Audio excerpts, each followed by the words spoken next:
Y'all ain't never seen a dope boy play. Hey, what a piano at, shout. Y'all ain't never seen a dope boy play the piano and rap at the same time. Hey. Let me show you something. Left and right like this, nigga. I'm 22 and I'm bet in the game. Say I'm super cool, still a threat at the same time. Ride about the times I invested in cane. Legend pain, every aspect of the game. I'm the answer to your prayers if you're praying for change. So how dare you compare us and say we're the same? When I'm climbing the ladder, they stuck in the same mind frame. They accomplishments are nothing to gain. Will visually see them out of your brain. Except as rose gold glow from my wrist to my chain. I entertain young niggas who slang like a picture, no frame. See it simple and pain. My shit rain, spit flame, put niggas to shame. I'm so insane, lyrics sick in the brain. That you can't mention my city unless you mention my name. T-I-P-I-M-P, I'm the man. And you don't want no trouble with me, just be easy. The drama ain't nothing to me. Before you having problems, just be easy. And you ain't worth dying for me, just be easy. You don't want your mama to breathe. Don't mind your business, don't bother the G. But this stunt was a friend of me. Behind the scenes, I'm behind your breeze. Kissing ass when I came to leave. Set the standard for Atlanta, rearranged to leave. Okay, so what the fuck is fame to me? I've been poppin' since kindergarten, use a lame to me. I get them niggas what they came to see. A reflection of oneself where they aim to be. As you can see, it ain't no change in me. And you won't meet another nigga off the chain as me. I'm so fly, no lie, don't deny it, you feel. So inspired by my style, decide to try it yourself. But you won't meet nobody right this high as myself. The checks you weighing on home, I can sign of myself. Turn gas, drove smoke that, now I'm high. Seats way back in the Maybach outright. Through the streets of the west side, I slap five and no dub. Show love, nigga, hate me, just be easy. And you don't want no trouble with me, just be easy. The drama ain't nothing to me. Before you having problems, just be easy. Hey, you ain't worth dying, believe. Just be easy. You don't want your mama to breathe. Don't mind your business, don't bother the G. Sweat the stunt, but your friend to me. Behind the scenes, I'm behind your grease. What it is, Pimp? T.I.P. trap music, understand that? Grand hustle, Pimp. Hey, what's happening, Tony? Let's ride out, homie. Hey, what it is, man? GSC, Pimp Squad, Click.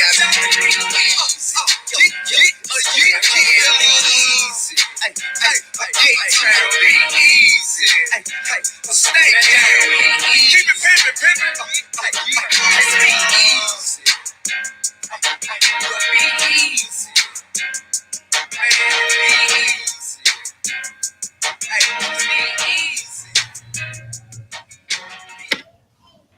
What's poppin'? What's poppin'? It's the Prince 432. If you don't know, you should know. What it do, my people? Salute PJ. Salute my blood of street knowledge. It's just a good Friday, you know what I'm talking about? We made it to the weekend, you hear me? We gonna get it in a little bit. Just came to chop it up, you know what I'm saying? Positive vibes. You know what I mean? Been a crazy week. I got back home Tuesday, you know what I'm saying, from the little vacation. Was around them streets for the past few days, and it's been crazy as usual. You know what I'm talking about? Last night was weird. I don't even know how we ended up where we ended up, street, but it is what it is. You did your thing. Salute to you. You held it down like a real man should.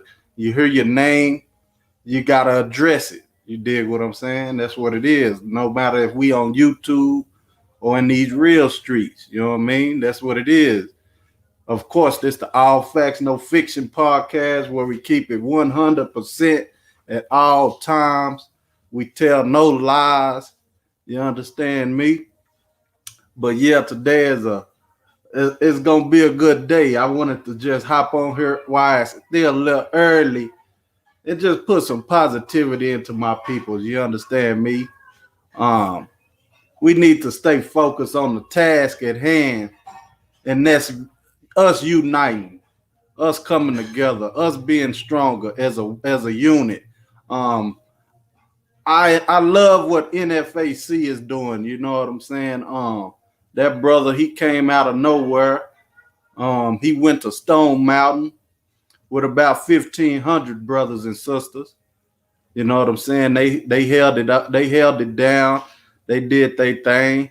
You know what I'm saying? And then here, just last weekend, the brother went to Louisville, Kentucky, where the sister Breonna Taylor was murdered. You know what I'm saying? Unjustly in her home. You know what I mean? By the racist police. You dig what I'm saying? And that brother and his crew, his militia, got together and they doubled the numbers this time. Well, they didn't double them, but you know what I'm saying? Instead of the 15 that he initially had, he took 3,500 of us, brothers and sisters, down there to Louisville. You dig what I'm saying? And some people want to always highlight the negative. Yeah, it was an elder brother, and the brother Grandmaster Jay. If y'all ain't tuned in, y'all need to start checking him out. He say he got a YouTube. I haven't caught it yet. I haven't caught up to it yet, but I know he do have an Instagram, and he do his morning thing. He call it the Morning Mental, where he give, you know what I'm saying, advice, and you know what I'm saying. I salute that brother because he's not just talking about it. He really out there doing it. And you know, people gonna hate on you when you're doing something that they scared to do, or they thought about doing but didn't have the, you know what I'm saying, the gravitas to do it. You dig what I'm saying? So we need to salute that brother and stand behind him. He took 3,500 brothers and sisters armed. Did you hear me? Armed with ammunition and weapons to Louisville, Kentucky. And he rode for Breonna Taylor. You dig what I'm saying? It was another militia out there, a white militia, and this floating around. They had like 30 people. So they were scared. You dig what I'm saying? You can hear they interview where they say, well, it's 3,500 of them. It's only 30 of us. They'll wipe us out real quick if we go confront them. You better not confront them. You dig what I'm saying? Especially if you ain't, you know what I'm saying, don't have the manpower and that the fire, the ammunition to go up against another army. You better stand down. You dig what I'm saying? So I just wanted to show some respect to that brother. You know what I'm saying? Grandmaster Jay and the NFAC, the Not Fucking Around Coalition. You dig what I'm saying? That's what it is. Once they see us come together, my people, what I've been trying to tell y'all is that we stronger together. You dig what I'm saying? These people don't want no problems with us, man. That's why they want to, you dig what I'm saying, call the laws on us and get us took out at you know what I'm saying, at alarming rates. You dig what I'm saying? Salute Roy Jennings, salute Roll a Mile in My Shoes 2 TV. Y'all check my sister out on her channel as well. But back to what I was saying, if we come together as a force, as a group, as a unit, we too strong. You dig what I'm saying? They don't want no problems with us. You see what I mean? They look at us as if we go into a mall. I know this like this down here where I'm at. If it's 3 of us in a mall, they look at us as a gang. You dig what I'm saying? They don't want no problems. You dig what I'm saying? Salute to my sister Roy Jennings. Thank you, Liz, for coming over. I appreciate that, sis. These people come from the homie Street Knowledge channel. That's what it's about. It's about us building and growing stronger together. You dig what I'm saying? Each one teach one. You see what I mean? Your brother fall down, reach your hand out and lift him up. You see what I'm saying? Same for the sisters. Our women are standing up more than the brothers. That's a problem, my man. I need to address you brothers right now, real quick. We looking soft out here, man. I'ma just be real. We looking real soft out here, man. You understand me? We looking soft because the women are having a stronger backbone than us. And I always respect women because, like I said, they the bearers of the children. They lead the household while we out working. They taking care of the bills, the business. You know what I'm saying? So we need to stand up and stand behind them sisters, man, and stop letting them go out here be on the front line for us men. We looking weak, man. And if you out here disrespecting women and not showing them no respect, and you think because a brother is showing women love and they respect women, and you calling them a simp, now you the simp, you the sucker, because you ain't got enough balls to stand up and protect a woman. You dig what I'm saying? And that's a problem. We need to be more stronger as black men. All that smoking weed and all that shit, that's what did it to us. You see what I'm saying? It took your masculinity away. Weed is a problem right now. And they making it legal, knowing what it do to you. Yeah, it might calm you down, some of it, but this new stuff that these boys are smoking is just making them soft and weak. Spraying all them chemicals on it, putting different names and shit on it. You see what I'm saying? But y'all don't realize that. Too stuck in the sauce, lost in the sauce. You know what I mean? Want to be hip, cool, and be, you know what I'm saying, the center of attention when you can do that without even being heard. You know what I'm saying? I always like the term be seen, not heard. You dig what I'm saying? If people see you a strong unit, they gonna recognize that. But if you go in there loud and, you know what I'm saying, all obnoxious and stuff like that, ain't nobody gonna take you serious, man. Salute Latanya, Miss Latanya, Miss Lisa's real spill. Salute. Hey, sister. Hey, Miss Lisa.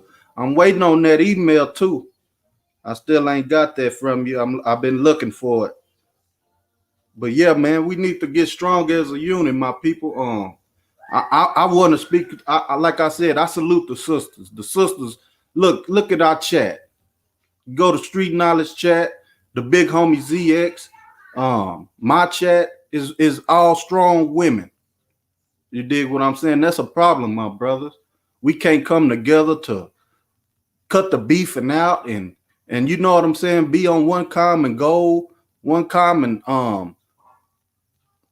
positive energy to show the queens that we got they back. That's weak. And there was a sister that was on Ashe's panel, you know what I'm saying? And I went up to address it, but it's so many weak men out here not showing, you know what I'm saying, masculinity or support for them, that she thought I was going at her. When I went up there just to tell her, nah, my sister, it's some real brothers out here that got y'all back.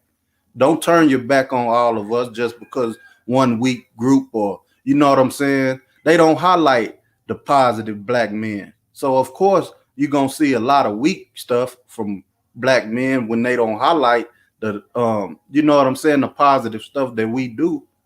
Of course, you're going to see a lot of weak men. But I wanted to go up there to her panel, Ashe's panel, and stand behind the sisters. You dig what I'm saying? Show them that we support them. We riding with them. We here for them. You dig what I'm saying? It ain't too many people out here speaking like this. And I want to be the voice of reason. You know what I mean? I'm just a little old small YouTuber. You know what I'm saying? But I respect the grind. I respect the game. I respect my people enough to know that we need to start voicing our opinions. You know what I mean? It ain't gotta be all negative, but like I said, we need to hold each other accountable as men. Let each other know when we messing up. That's what the brother Street wanted to do last night. You dig what I'm saying? All Street put in the chat was, all right, my brother, that's enough. What are you doing? And then this other brother want to take it a different route. You see what I mean? All of us ain't going, you know what I'm saying? We don't have to all get along. But when we around that other, you know what I'm saying, other energy, we need to be together. And we need to accept when One brother tell you, hey, look out, soldier, straighten up. You need to don't take it as a, you know what I'm saying, as he downing you or he trying to, I don't know what people take it as, but don't take it as negative. You see what I'm saying? Constructive criticism is much needed in our community. We need to learn how to talk to each other and build one another without it being thinking somebody hating on you or they gonna steal your shine or they just out to tell you you're doing something wrong. You dig what I'm saying? I was riding when we was going down there to the lake house and shit. My father-in-law, he was behind me, following me, right? And so we having to pull over. You know, the women have to use the restroom, whatever, get their drinks. So he told me, hey, because I was pulling his trailer. He told me, hey man, stay to the right. You know what I'm saying? You kind of towards the middle line. You know what I'm saying? You might swipe somebody with the trailer or anything could happen. You know what I mean? I said, all right. So as we get back on the road, I did what he said, right? So we get to the lake house and he tell me, hey man, I wasn't trying to tell you how to drive. I stopped him in mid-sentence. I said, say, you my father-in-law. You older than me. You dig what I'm saying? You ain't gotta tell me you ain't you know what I'm saying? He didn't have to explain what he did, but he seen that I listened to him. You dig what I'm saying? And that's what it was about to me. You ain't gotta explain to me, father-in-law. I'm gonna listen to you because you done been here, you done this. You know what I'm saying? Even though I done pulled trailers before, you know what I'm saying, which he probably don't know. You dig what I'm saying? He don't know me like that. He just know I'm married to his daughter, been with his daughter for about 10, 11 years. So, you know what I'm saying? We don't really interact like that. But when we do, you know what I'm saying? It's always a learning experience for me. But so like I was saying, he gave me some information. I could have took it as, man, I done this before. And you know what I'm saying? Start mouthing off to him. That would have made the trip go bad. But I just, you know what I'm saying? Me being a man, I take everybody's advice is, you know what I'm saying? Them trying to help me, not hinder me. You dig what I'm saying? And that's what we need to do as black people. We need to learn how to stop always saying, oh, you just hating. No, man, I'm really telling you, bro, you out here looking funny, man. You looking crazy out here, bro. You doing this and that and doing that. You know what I'm saying? You don't need to be doing that. Like I said, be seen, not heard. We know what, you know what I'm saying, good shit look like, and we know all the designers because as black people, we the most spendingest people on the planet. You dig what I'm saying? At least in America. So we know what good stuff is. We know what high fashion clothes and jewelry and, you know what I'm saying, designer shades and all that look like. You ain't got to put that out there, my brother. We see you. You know what I'm saying? If you come on here shining, we see you.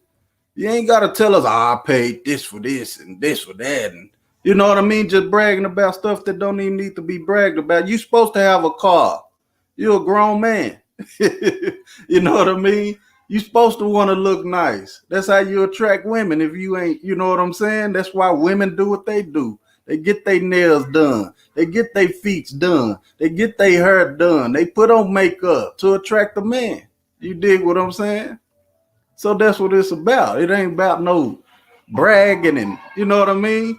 We see you. We respect you for that. It's all good, my brother, my sister. We love you that you shining.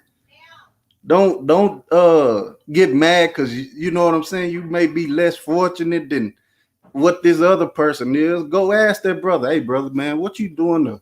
You know what I'm saying? You looking fly, pimp. What you doing, bro? And he might drop some game on you, and you could take that and apply it, and you know, add your little load, whatever. You know what I'm saying, in the mix, and you be shining with him. That's two brothers shining, not just one. See what I'm saying? As well with the sisters. I know y'all might see a lady with a nice bag and you know what I mean, and some nice shoes on, a nice outfit, and her hair and nails done, and you looking at her like, damn, you ain't that pretty. And, you know, y'all know how we do as black people. But you just go up to their sister, hey sis, you looking nice today. What you do for a living? You know what I'm saying? and she may drop some game on you. It's all about connecting. It's all about coming together, being as one, growing, building. Like PJ always say, building. That's what it's about. Us building. You know what I mean? And that's what I'm for. I'm on here, like I said, until this oil field pick up. I'm gonna be on here just, you know what I'm saying, encouraging my people to we can do better. And I see that we are. You dig what I'm saying? We doing better. We just gotta keep striving and keep going and living. That's what it's about. Learning from the elders if you younger than everybody. If you younger than somebody, learn from that elder that's around you. They was put in that position for a reason. Everything happened for a reason. You dig what I'm saying? Don't just take it as negative.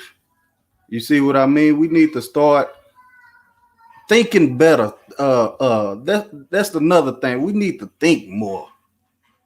Sometimes we go in situations without thinking. We just go into the fight. Don't you know when a boxer is finna fight, they plot and plan and train for months before the fight? You dig what I'm saying? Look at Deontay Wilder. That brother lost that fight, and he ain't supposed to fight. That was in February, I want to say, and he ain't supposed to fight again till October. You see what I'm saying? He gotta train. He gotta get his mind back right to go back in there and go to battle again. That's what it's about. We gotta think and plot and plan and strategize. Understand me? But I ain't want to bore y'all. I really wanted to just say it's a good Friday. You know what I mean? Today we gonna have a little surprise birthday party for my T Jones and shit.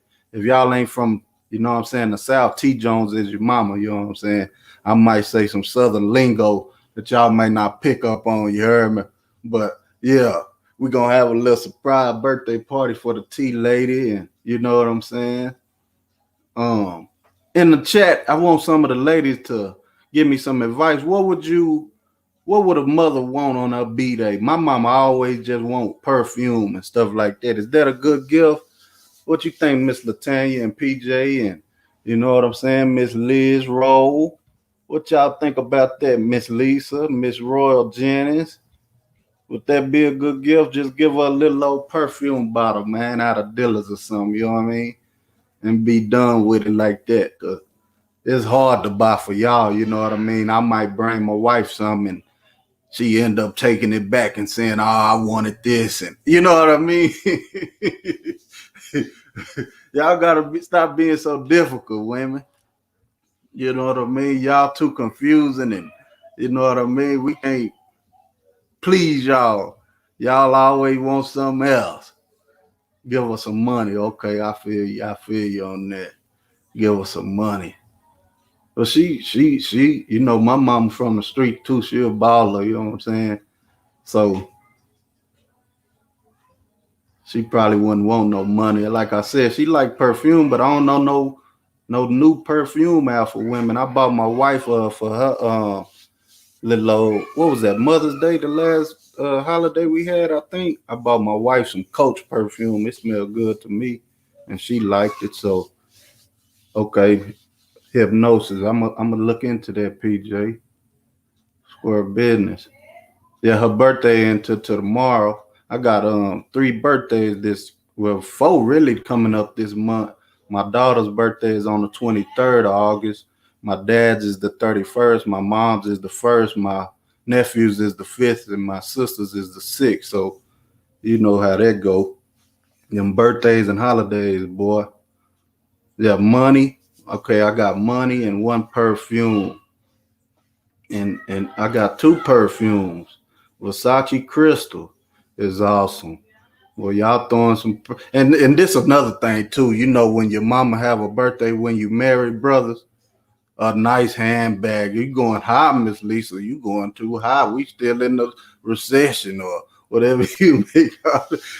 But yeah, my brother, when you buy your mama something, you best believe if you got a wife or girlfriend or something like that, you better go ahead and buy 2. You dig what I'm saying? I know my wife gonna want something too. You hear me? So that's another thing, man. I want to politic. I'm gonna drop the link. See if anybody want to come up here and chop it up, and we can politic a little bit, man. Everybody welcome. Don't be scared to come up and talk. If you ain't never been on a panel, come join me, man. We can, you know what I'm saying, sit around for a little minute. I ain't finna. We ain't got no Macy's, PJ. This small Odessa, but we do got a Dillard's. Oh, they 70% off. Okay, I can dig it. I can dig that. Yeah, you know what I'm saying? I ain't tripping, you know what I mean? Like birthdays and stuff like that, I don't really be tripping on no ticket or nothing like that, but you know what I mean?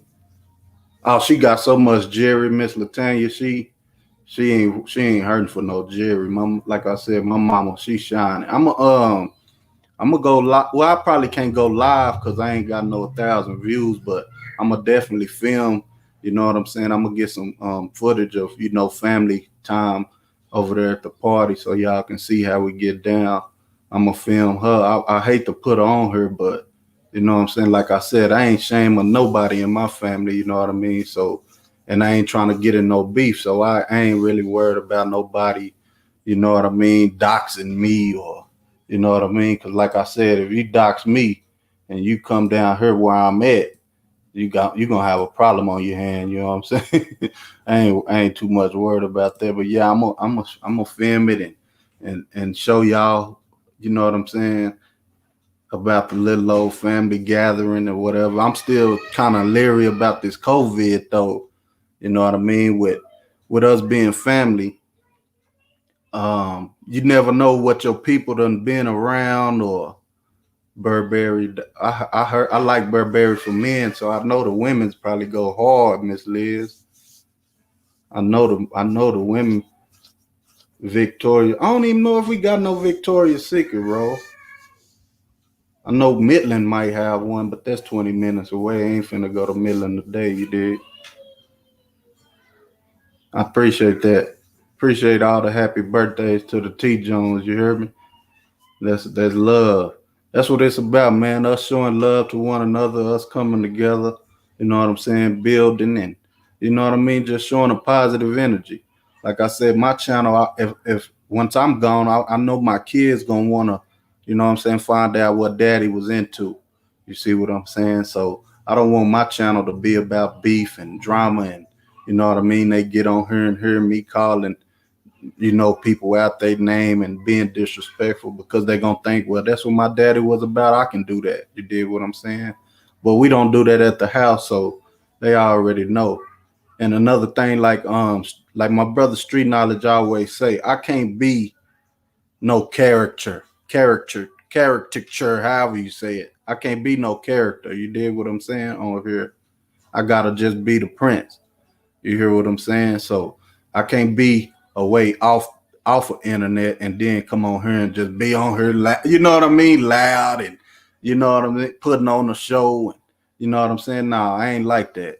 I'm gonna be 100. I'm gonna be real, and you did what I'm saying. I'm gonna just be me. I hope everybody accept me for me. You know what I'm saying? I hope I can make people laugh when I come on here. I can give some knowledge that they can take and add to their life. You dig what I'm saying? And you know what I mean? That's what it's about. It's about us growing and building together, networking. That's what the YouTube streets is. You know what I'm saying? And if we network with one another, we can grow this thing and build something way better than what we got going on now. That's what it's about. You dig what I'm saying?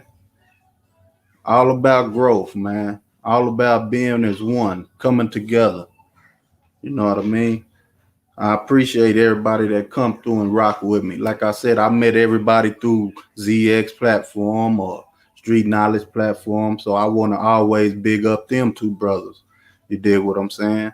That's another problem. We don't want to show no love to nobody. We want to think we can do everything by ourselves. You know what I mean?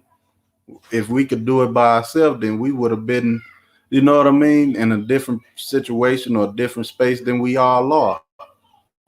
So that's what it's about. It's about growing. Like I said, networking with one another, growing with each other, getting with like-minded individuals as yourself. You know what I mean? And just uplifting one another. See what I'm saying? Already, PJ. It's gonna be chill over here in Main Street. You dig what I'm saying? We ain't in no beef, so you ain't gotta worry about nobody coming in here disrespecting you. And you know it ain't gonna ride over here.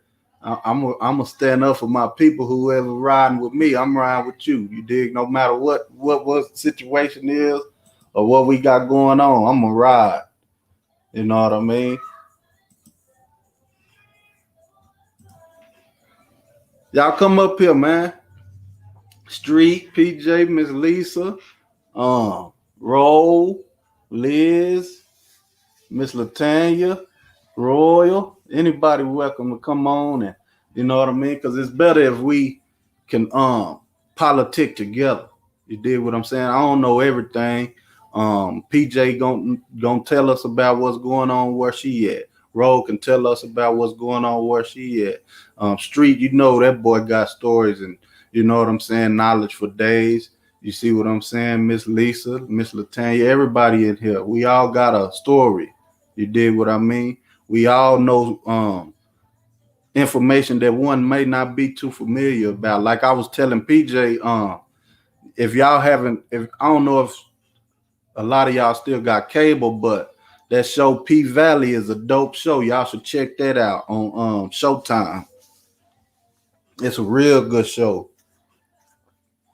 And that's it's about a strip club. I'll just say that. I don't want to ruin it for nobody. But that's a real good show.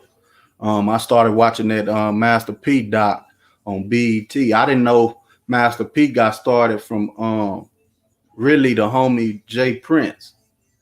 You know what I'm saying? Out of H-Town, the big homie Jay Prince.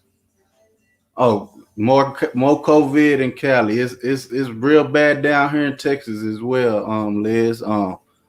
Like I said, I don't know if this is a bio warfare or I'm up and down on it, man. I believe something is out there, but it's just a coincidence that they want everybody to wear masks, and you know what I'm saying? And like I said, not nobody that I know that me personally knows got sick.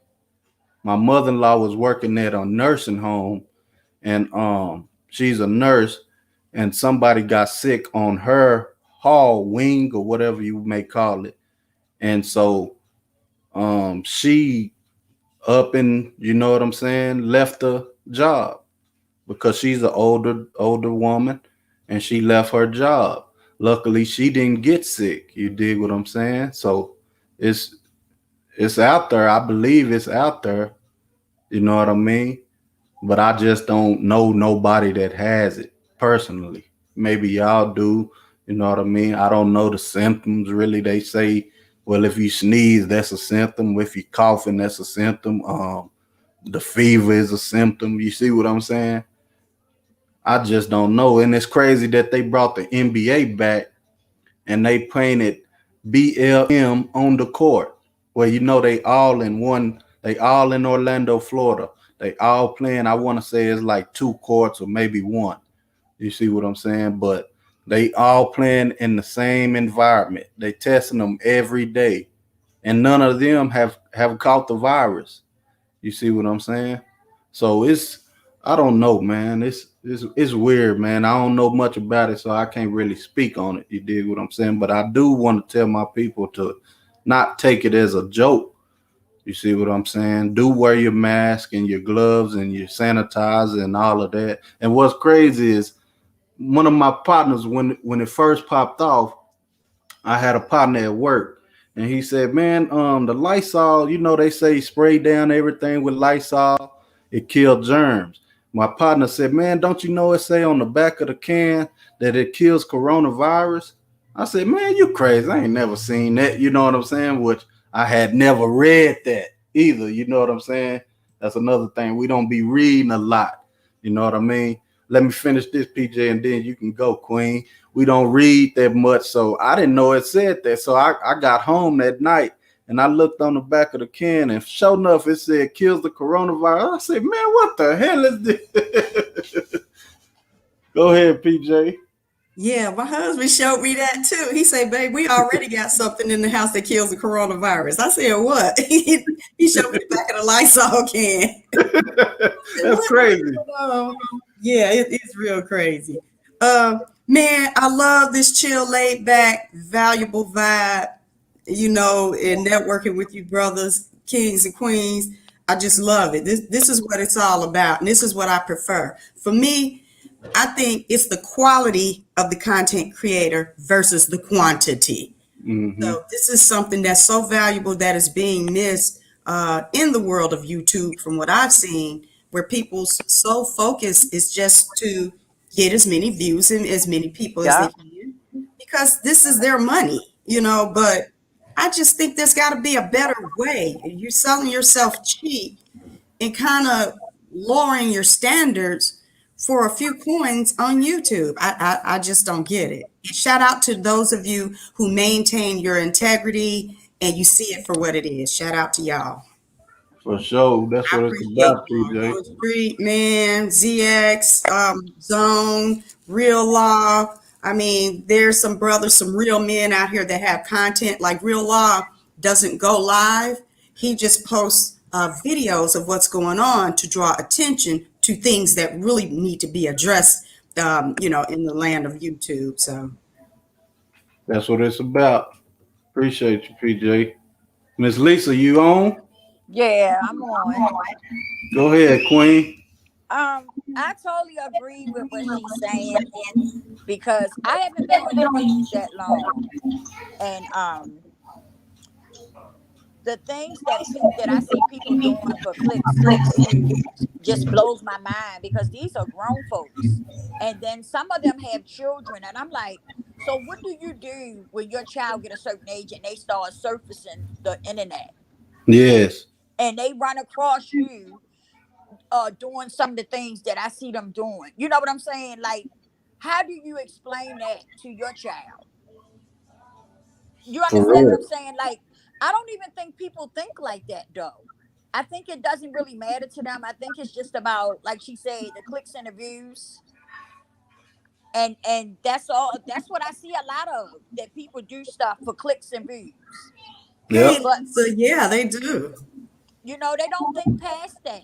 And like she was saying, your integrity and everything, to me, that means a lot to me. And whether I had kids or not, I want people to look at me in a certain light. I want people to know me for who I really am, you know, and not for a clown on YouTube, because a lot of people be looking like that to me, you know. And that's why I stay in my lane. I come on, you know, like y'all pages. I don't know y'all that well, but I like y'all energy. Mm-hmm. And I don't get, when I come on y'all page, I learn something, and I get, you know, the vibe is just right. You know, it's not a lot of drama. Y'all don't be attacking each other and things like that. So, you know, and y'all the only pages I really come on. I don't really fool with nobody else, because like I said, I'm new to this, but I go where the energy is right for me. Mm-hmm. You know, I don't let drama and other things that people are doing attack my mind and have me following them. I know what type of energy I want to get, you know, I want to receive. So that's what I follow. That's a fact. You know, and I think that's important, because a lot of times, if you allow yourself to get caught up in the wrong energy, it can take you somewhere, and you'll be like, well, how the hell did I get here? How did this happen? Yeah. You know, Sure will take you right out of character. That's right. Exactly. You know, and then by then it's too late. You done destroyed yourself in a lot of ways. You know. But you know what? They will make up stuff. So even if your intent is to come in here to try to be squeaky clean, it's not going to happen, because as we saw with Brother Street, I mean, that ploy that was conducted to show him in a different light is going to be used for the rest of YouTube. It's what they do to try to assassinate your character. And for me, this whole, I call it lie to. They Right. just make up stuff, they throw it out there, and whoever likes them, the most people that likes them will carry that lie everywhere they go. It's just the saddest, most despicable thing you could ever witness. It really is. And I agree with you, Lisa, by staying within a certain group and confines with like-minded people where we can share the same core values with each other. For me, that's what it's all about. And I'm not going to allow anybody to control my energy anymore, which I did before. I said, you know what? I'm not going to do that. I'm not engaging in that. They've been doing that for years. They can continue to do it for the next 10 years. I really don't care. But Right. what I will do until my industry gets back on track and I can get back in the workforce is support the real ones on here. You know, Right. and that's my goal. Right. Yeah. Can I ask y'all queens a question? I would like for both of y'all to answer it. Okay. I'll take this back because I wanted to do a men versus women's panel. It probably ain't gonna happen, but I still might orchestrate that. But I wanted to ask you, queens. I know PJ, you're married, so it might be a different answer for you. But far as the men that's out here now, whether you know them or not, or what y'all see or not, how do y'all think the black men as a whole is holding up our end to all of this? You know what I'm saying? What the police brutality and the crime or whatever. How do y'all feel the black men are holding up the end of the stick? Because like I said, the videos I see, it's the black women, the sisters that's fighting the white men and stuff like that. How do y'all feel about the black men today? You want to answer first? And be as honest as you can, please. Okay. You want to answer first? Okay, Lisa, I'll answer first. Okay. For me, in my environment, what I've seen is all good. I see more men standing up here in the city of Chicago against the what you call the not the industry, but Big Brother. I call it that, or I forget the term that we typically use, where they try to, again, even in real life, spin a narrative to make it look like the brothers, the men that are out here, the sisters that are out here are less than. Now, as far as standing up and having a voice, again, in my city, there are a lot of men. Let me tell you, when we had a protest around 87th and Lafayette over there where the strip mall is, what ended up happening is the police started it and left. Like they broke the windows out, went in the Foot Locker, took the shoes out, was putting them in the squad cars, right? So when all of that was over that night, after the civil unrest was under control, later on, a group of, they work at a funeral parlor. It was a mom, a daughter, and I believe the brother and the father, and someone else that works at the funeral parlor. What ended up happening is the police corralled them and came down on them like they had just robbed a bank. One of the young ladies was pulled out of the car by her braids. This cop wrapped his hand around her braids and pulled her out of the car with her seatbelt on with her braids and beat her up. Then the other cops came and started beating them up as well. Now, here's where I see where brothers are standing up.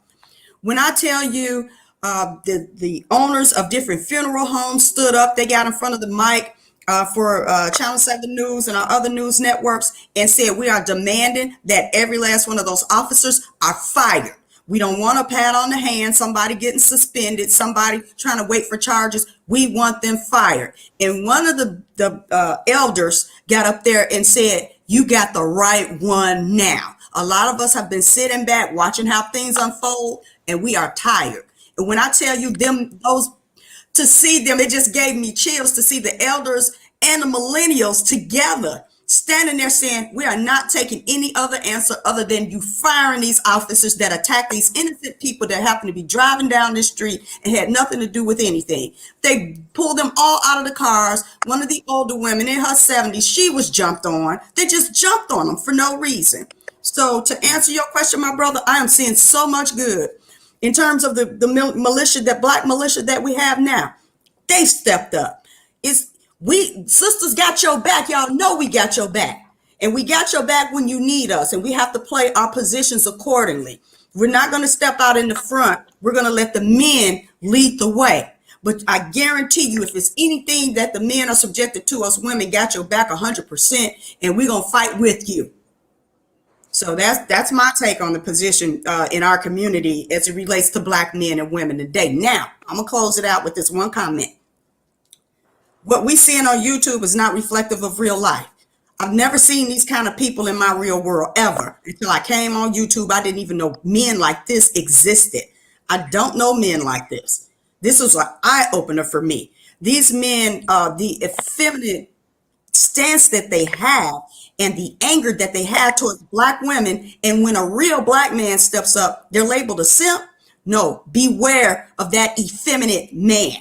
And I use that word effeminate very solid, because that's what they are, and the only power that they have in their world is here on YouTube. But we doing good. Believe it or not, we're doing good in real life.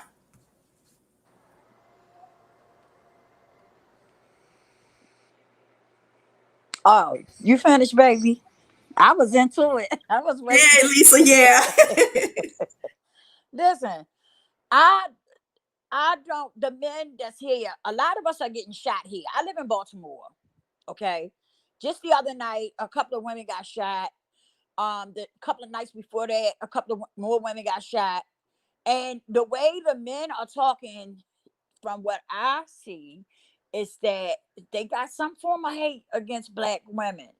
Right now, I'm a single woman. I don't date. I'm nervous about dating and all that. It's just too much going on right now. You know what I mean? And so I just try to stay in a lane where I'm safe, you know. But I'm quite sure that there is men that stands up for us and everything. I just haven't ran across any. Okay. I'm sure there's some here, but for the most part, from what I'm hearing, is that we are kind of being attacked. They call Black women, we monsters, we greasy, you know. And I never seen this part since I've been in Baltimore. I never seen that part until now. I never seen men act the way they do against Black women until now. You know, I don't understand what's going on. Now, from other women, right? I have noticed that I get a lot of like attitudes, like, and these are women I don't know. I'm talking like in my neighborhood. I've been here for like 8 years, going on 9 years. And the people that live in my neighborhood, like the women, I get, they roll their eyes. And I got one lady, one neighbor that we speak to each other, but they roll their eyes and stuff. And these are people that I don't know, y'all. I don't know these people. Okay. I mind my business. That's how I was brought up. I mind my business. I don't pick and meddle with other folks. If I can't help you, I ain't gonna harm you. That's just the way I am. But for some reason, my neighbors, like, they roll their eyes at me and everything. I ain't never done nothing to these people. I don't even know these people. So I think it's just, I don't know what it is. I don't know if it's because of what's going on, or I don't know if they got a lot going on in their life that's making them act like that. I don't know. But I just, I just keep going. I say, long as they don't, attack me physically, I can ignore all the other stuff, but I don't know what's going on in Baltimore. But that's what I see. Now, like I say, I'm quite sure that there's, people that's trying to make a difference, but the things that I see is that Black women are being attacked, and the men don't want to stand up for the Black women. And I don't know what's going on with that, but that's what I'm seeing. Okay, from what I see. I So agree with you. I agree with you, Miss Lisa. Welcome to the panel, Roll, and welcome to the panel, My Blood of Street Knowledge. Street Knowledge, I'll let you go and then we can go to Roll. Rogan, go ahead. I mean, the women. This is a question I'm interested to hear their opinions. I just want to soak that up. I'm gonna let them go ahead. It's lit over here right now though. This is a good look. I want to say I appreciate everybody for being over here for real. For This sure, is for this is a sure. good look right now. But Yes, go it ahead, So, is. ladies. I'm gonna let y'all go ahead. So I was finished. I was finished. Well, I'll go next. I want to say first of all, thank you to the Prince for allowing us to come up here and participate in this topic. And I just want to say this for how I feel about the black men today, but it's also about the women too. To kind of piggyback off of what PJ said earlier, we as women, we have to play our roles accordingly, but when we need to, we will step up Right. and help y'all where it's needed and protect y'all as well. But I also want to speak to the people who pretend to be on the front lines, but they've never actually been on the front lines. So they can't speak to those of us who actually are on the front lines. We're on the front lines when we walk out of our door every day. We're That's on right. the front lines if we go to a fast food restaurant. They could Right. stop us in the line for the window to just for no reason. We're Yeah. targeted just because of the color of our skin. So the people who are not, um, they should not make certain comments because I've seen certain comments that have been made early on in the protests, like when George Floyd was killed. I saw a comment somewhere that said something about people being on the front lines and the fact that certain people are on the front lines, but I know that certain people are not. And for those who are not on the front lines, please stop making comments because y'all have no idea what we as African American people go through. Right. Especially the people who don't live in this country. You know what I mean? So Right. y'all can't basically participate in a conversation that is just for our people. Not to sound, racist or anything, but it's just the truth. Because I see so many people saying, "Oh, all black people want to do is, stay home and drink and smoke weed and this, that, and the third. They don't want to do anything. They don't want to be a part of society." That's not true, and that's not all of us do. You know That's what I right. mean? So you can't group every African American person together. You can't group every person that's in the same family together. Just That's like you right. can't group every Caucasian person or Hispanic person together. You have to give those individuals their own credit for their part that they play. But that's all I wanted to say, but I'm gonna drop back down into the chat. Can I say something right quick? yes, you may. Okay. You can. Um, like what she was saying, I can really relate to that because they do. For some reason, we get classified all together. No matter what I do and what the next person do, we all get put in the same. You know what I mean? Like they say, all we want to do, we don't want to work. We all get classified together. No matter what others are doing, we get stuck. They want to put all of us together. I don't know if that's something that they came up with that works for them, to try to keep us down or what. But I do notice that we do get classified as a whole. Yes, we sure We don't do. You know, we all have our own identity, but we all get classified as a whole. I totally agree with that. I noticed that too. I don't know why Mhm. they do it, but they do. Yes, they do. And I don't think it's right, but I think it makes it easier for them to just say, "Oh, all black people are like that." Like I heard somebody say, well, I've heard two people say the dumbest thing I ever heard a person say in my life. One person said that all African American people look alike, which is totally false. But I also heard an African American person say that all Caucasian people look alike, which is totally false. Right. I I think to group everybody together is not okay because, like you said, we're all individuals. We all have our individual personalities, and we all have our individual things that we contribute to society. Like you, Miss Lisa, you have a YouTube channel just like I do, but our content is not the same. Right.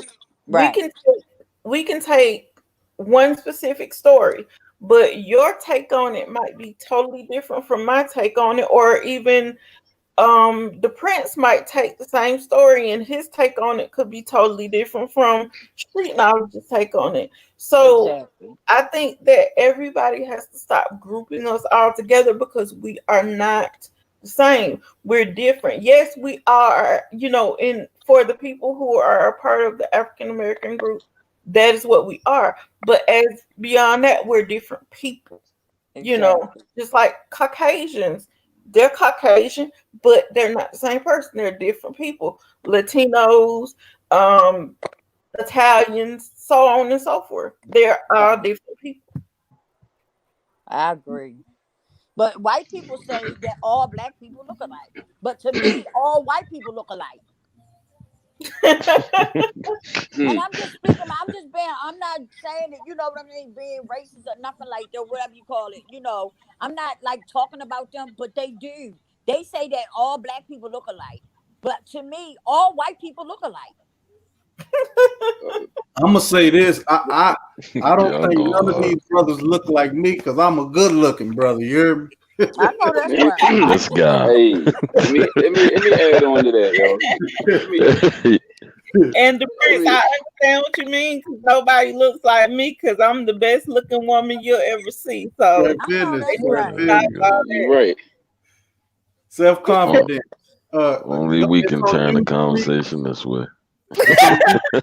It's on U Street, and if you want to switch up the question, I asked to the brothers, what do you think we can do more to show our sisters that we are behind them and that we do love them, no matter. I'm married to a light skinned woman, but I love dark skinned women as well. You dig what I'm saying? So Right. there's no colorism, you know what I'm saying, with me. But to the brothers that's on the panel, and salute Derek. What do y'all think we can do to show our black queens and sisters that we respect them and we love them? What can we do more? Wow. I think Well, we can be a little you more go ahead. vocal in our support for them. I think, Right. and I think what's happening is people get caught up into these small isolated instances, right? But because they happening in so many different places, the optics of it looks some type of way, right? It looks like, you have an instance over here where you have a young lady being thrown in a trash can and there's a bunch of older gentlemen around laughing. That you Right. can't blame on the newer generation if you got a bunch of old heads finding it amusing also. You feel what I'm Right. saying? And then you Right. got a similar situation over here with something similar. It seems like, oh yeah, the black men are not for us because we seeing everything in real time, right? Because everybody got these devices on them. But we all know a lot of the stuff that they say, the stereotypes that was on black men maybe 20 or 30 years ago, those don't really exist as much anymore. You have a lot more men actually being involved in their kids' lives. You have a lot more two-parent households in our community. You know what I mean? It's a lot of things that's falsehoods, even though these things is being perpetuated by our own people. Right. By our own people saying these things online, offline. Our own people is participating in some of these conversations, which lead to the same thing of the black man not being there. And then you have this new thing, as you alluded to earlier, with if you speak up for a woman, another man calling you a simp. Like, what?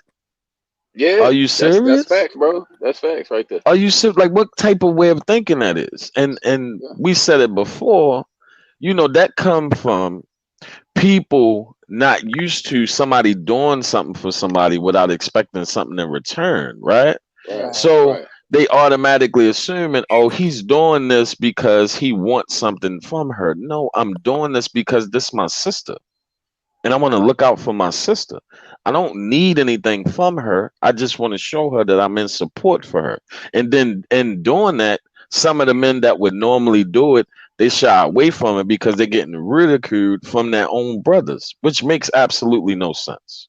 And it's not just the younger generation, it's some guys in the older generation using that same terminology. It's like, what are you doing, B? Like, why are you doing that? So I think we just need to do a better job of actually putting that in check also. When we see that being done, when we see a brother saying something like that to another brother, and not saying that's not the case in all situations, because it is. Because it is the case in in some of the situations where you have guys that do things because they want something from the female. But in most cases, I know for most of us that's here right now, we all treat the women in any one of these chats with utmost respect. We don't have no ulterior motive. Even when we see somebody talking to them some type of way, when we speak up on it, it's not because we trying to get into their good graces so we can talk to them on the phone personally or take them somewhere and all this other shit. We're doing it because at that particular time, for that person, we want to show them in support and we want to put the man in check. So us speaking up a little bit more, us having these type of conversations, no matter where they happen at, whether it's over here. I like that. I do want to say this before I close out and I pass it to Derek. I want to say once again, I appreciate everybody that has been supporting me, that has been supporting the Prince channel when he pop up and he do these things and start these conversations. I think it's dope that people is starting to come around and actually be a part of the conversation. Forget how many people here. Right. Y'all actually being a part of the conversation, that's dope. And I want to say, I know he appreciated it, but I appreciate saying it also. It's refreshing. It's good to see. I'm passing to you, Dirk. Stephen, can I ask a question right Yeah, quick? go ahead. Go ahead. I like I said, I'm new to this, but I have noticed that you can't. What is this thing where you can't say certain stuff on YouTube? What is that about? Because I'm Well, used to speaking what I want to say, But what is this? Like you you understand? know, What I'm that's saying? what Like they do I've to us. seen it. Yeah, that's what they see. This is the problem with that. So the people who run YouTube don't look like us. Okay, that's Okay. one. When we Okay. put out black people are some of the most original people on the face of this planet. Okay, Right. the foundation starts with you black queens because that's where we come from.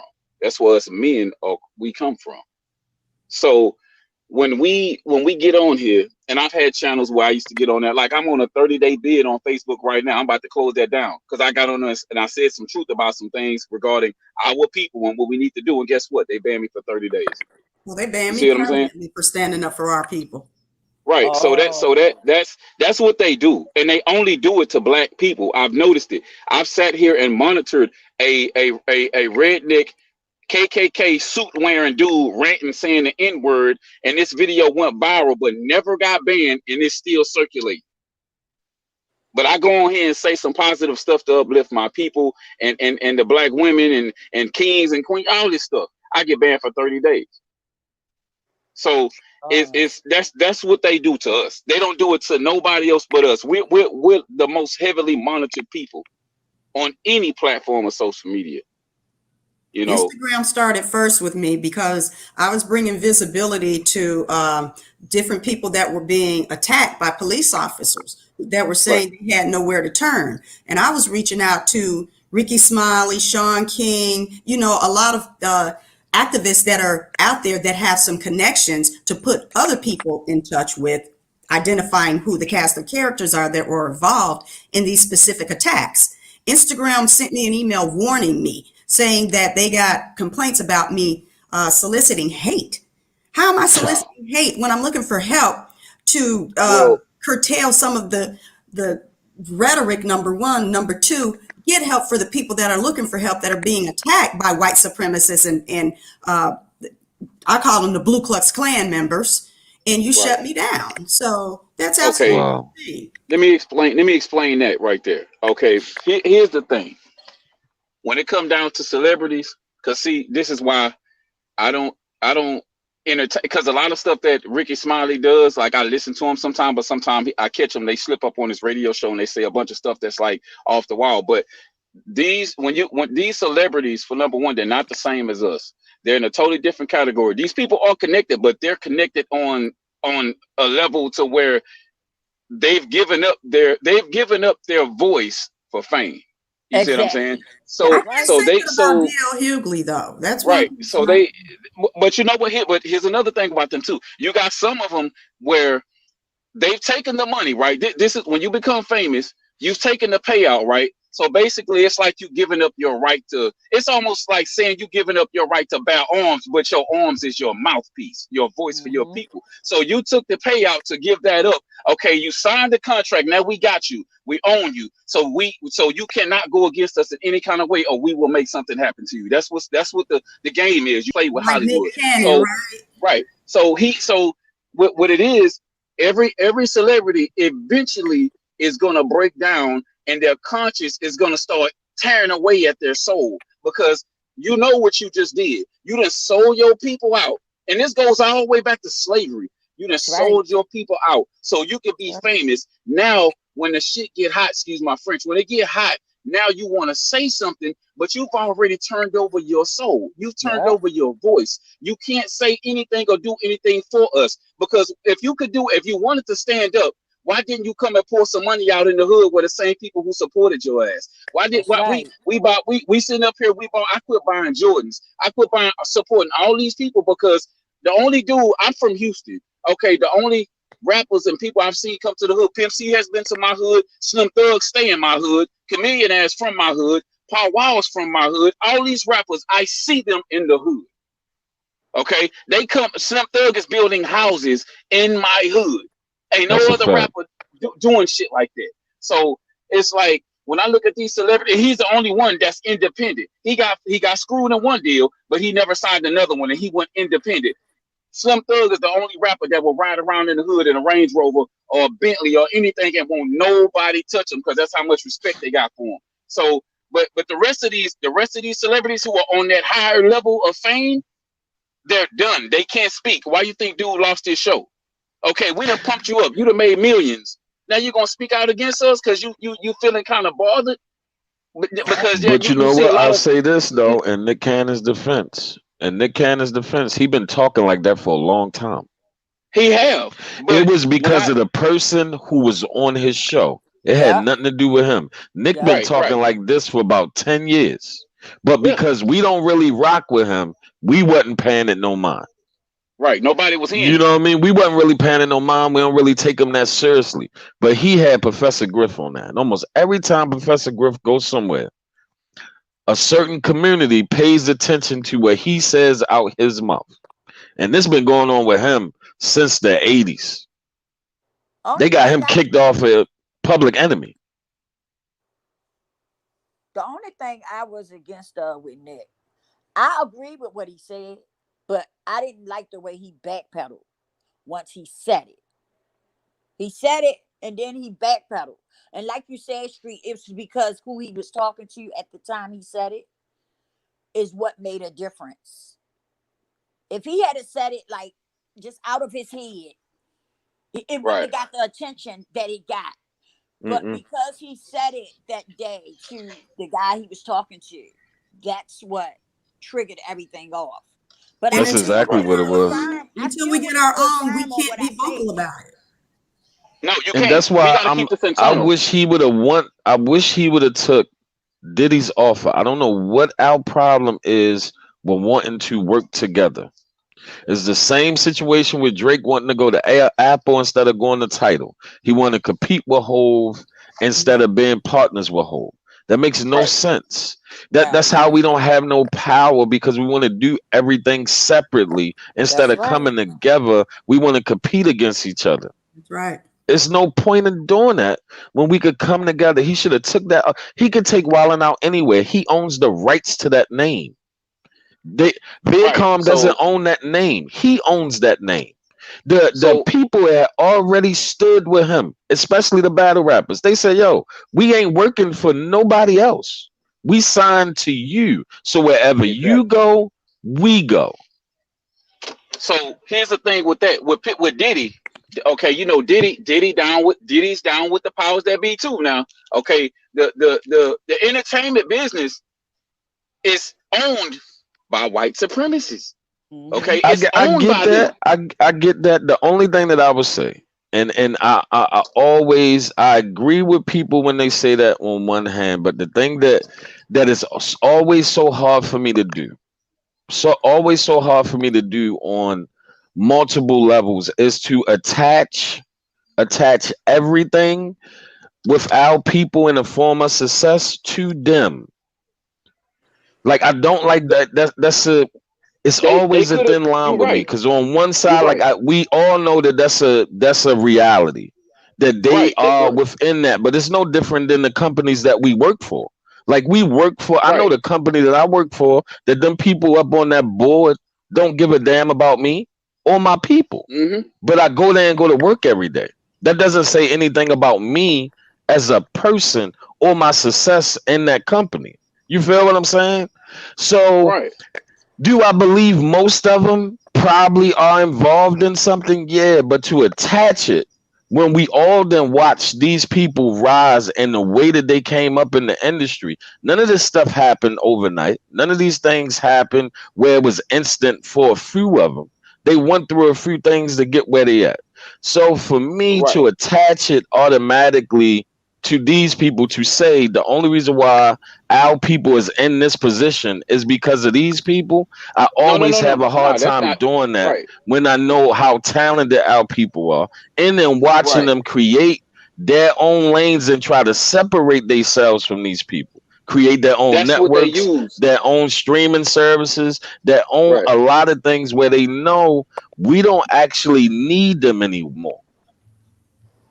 We don't So have to okay. attach ourselves to a label anymore. We can create our own lane, just like what we're doing right now. The average person can start anything from the privacy of their own home and create something and actually be recognized for it. About 30 years from now, it ain't going to be no more high profile celebrities. That's true. You're right. Say, But that panel, real platform quick, is what they sorry, own. That man. platform. Right. It's a question on the screen.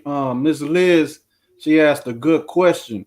She said, "But whose station is Nick Cannon's show or whoever shows played on?" That's the real question. She The needed. But same it's people the who same ideology snatched it. around where we work at.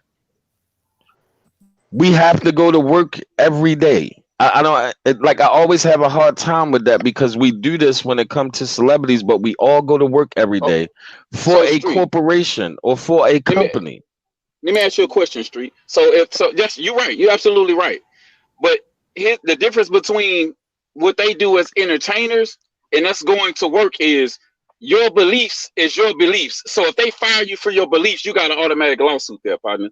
So But we they know gonna we fire you? also can't have those conversations at work, You're right. You're right. Which right? they shouldn't take place there. That's And correct. we got to operate a certain way while we're representing the company. It's no different. Correct. Like, what we're Correct. doing is the same ideology from slavery. I done seen people do it as I moved up the corporate ladder. I done watched people do it to other people. Oh, Right. he got that position because of such and such. Oh, she did that because of such and such. Why do Or he we told on always have to somebody. attach it to somebody else instead of that person worked for that.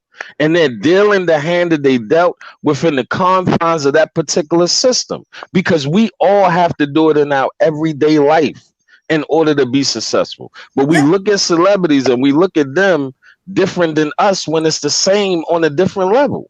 So even to tap into that streaming part of what you just said, let me just allow you guys to wrap your mind around who owns everything that we see, if it's TV, if it's radio. I just want to share this with you guys right quick. This is who owns everything you hear and everything you see. Anything related to television and film, there is a Sumner Redstone worth $4.6 billion. He owns the CBS TV Guide, CNET. There's so many CBS games. He owns that. Disney, Bob Iger. The owner of Disney owns ESPN, ABC, A&E, Family Network. It's just so many. The Military History Channel. He owns the Military History Channel.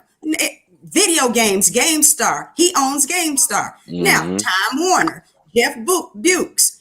He owns HBO, TNT, TBS, CW, Turner Network, Warner Brothers. That's all under him. We got another one. The owner of Comcast, Brian Roberts. He owns CNBC. He owns MSNBC. He owns NBC Sports, the Sci-Fi Channel. We've got another one here, Rupert Murdoch. Man, now I know you guys know who Rupert Murdoch is, right? He owns Fox. Anything that has Fox on it, he is the owner of it. Fox Sports, Fox, anything related to Fox.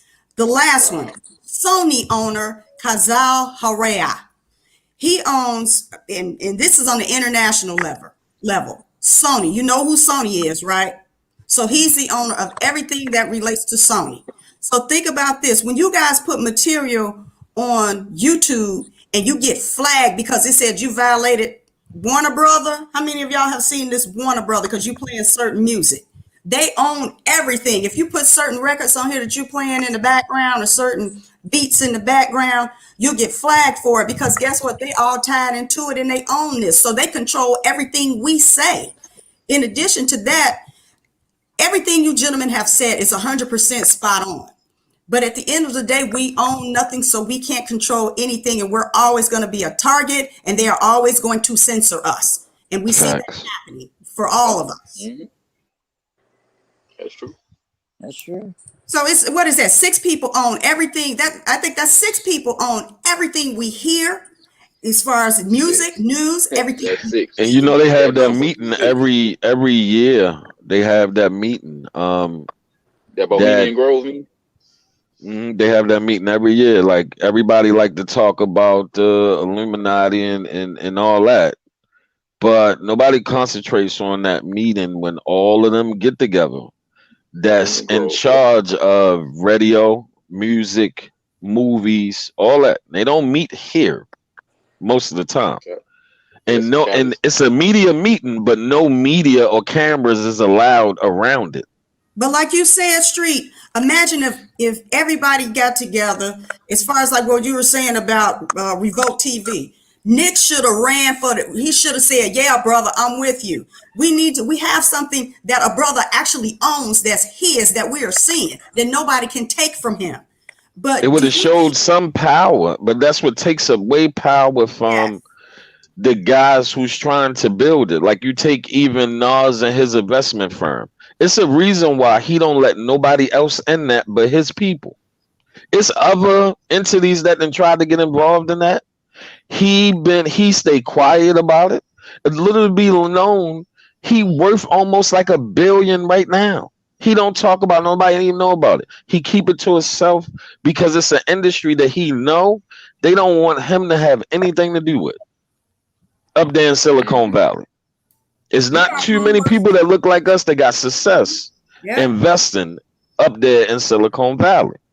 But it would be nice if we was able to actually come together without being in competition with each other, but come together. Like that separation will always be the power that keeps the entities in power. If you keep Yep. something separated, it can't come together against you.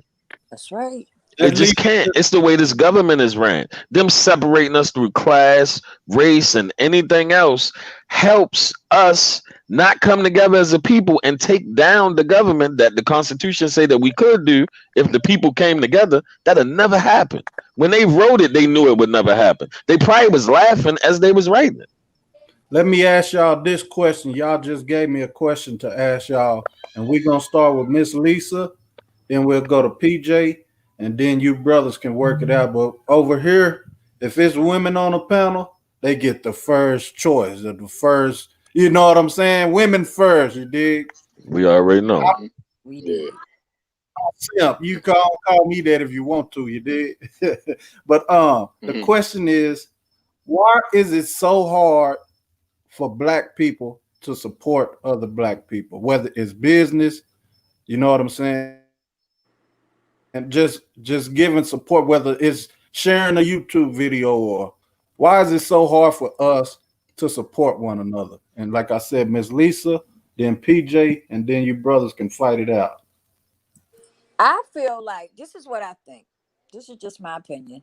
I feel like some of us are, for some reason, don't want to see the other shine. That's what I get out of it. I feel like they don't want to see somebody end up being successful at something. This is what I, different situations I have dealt with. This is what I get out of it.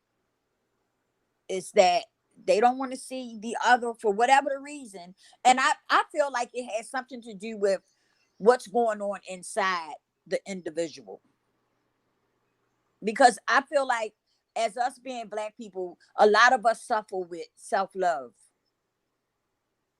We suffer with self-love. We don't love ourselves like we should. And as a result of that, it makes us act out in different ways. And I feel as though that's just one of the things that, I feel like that has something to do with. I'm finished.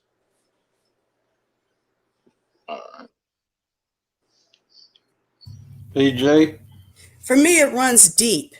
There's a mentality and a programming associated with us not liking ourselves.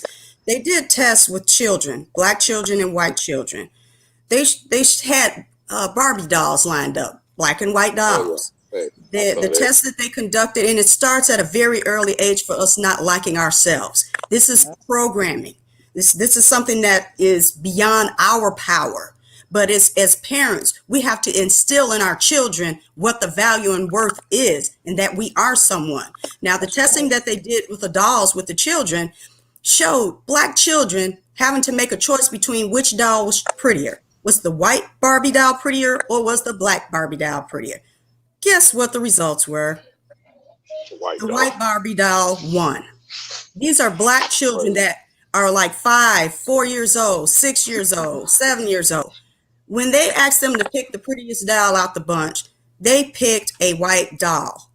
It starts at a very young age. So to address it, to say what's wrong with us as adults, it starts when we're children. Until we could get the programming instilled in them at a young age, then this is the end result of what's going to happen. And that's just my take on that, guys.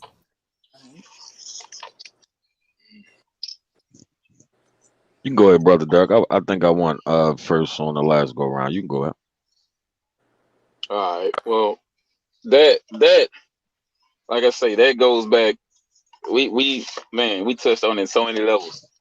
That goes all the way back to slavery. Once again, it's almost like we're seeing exactly, even though we weren't there, we're seeing exactly how they broke our people back in the 1600s.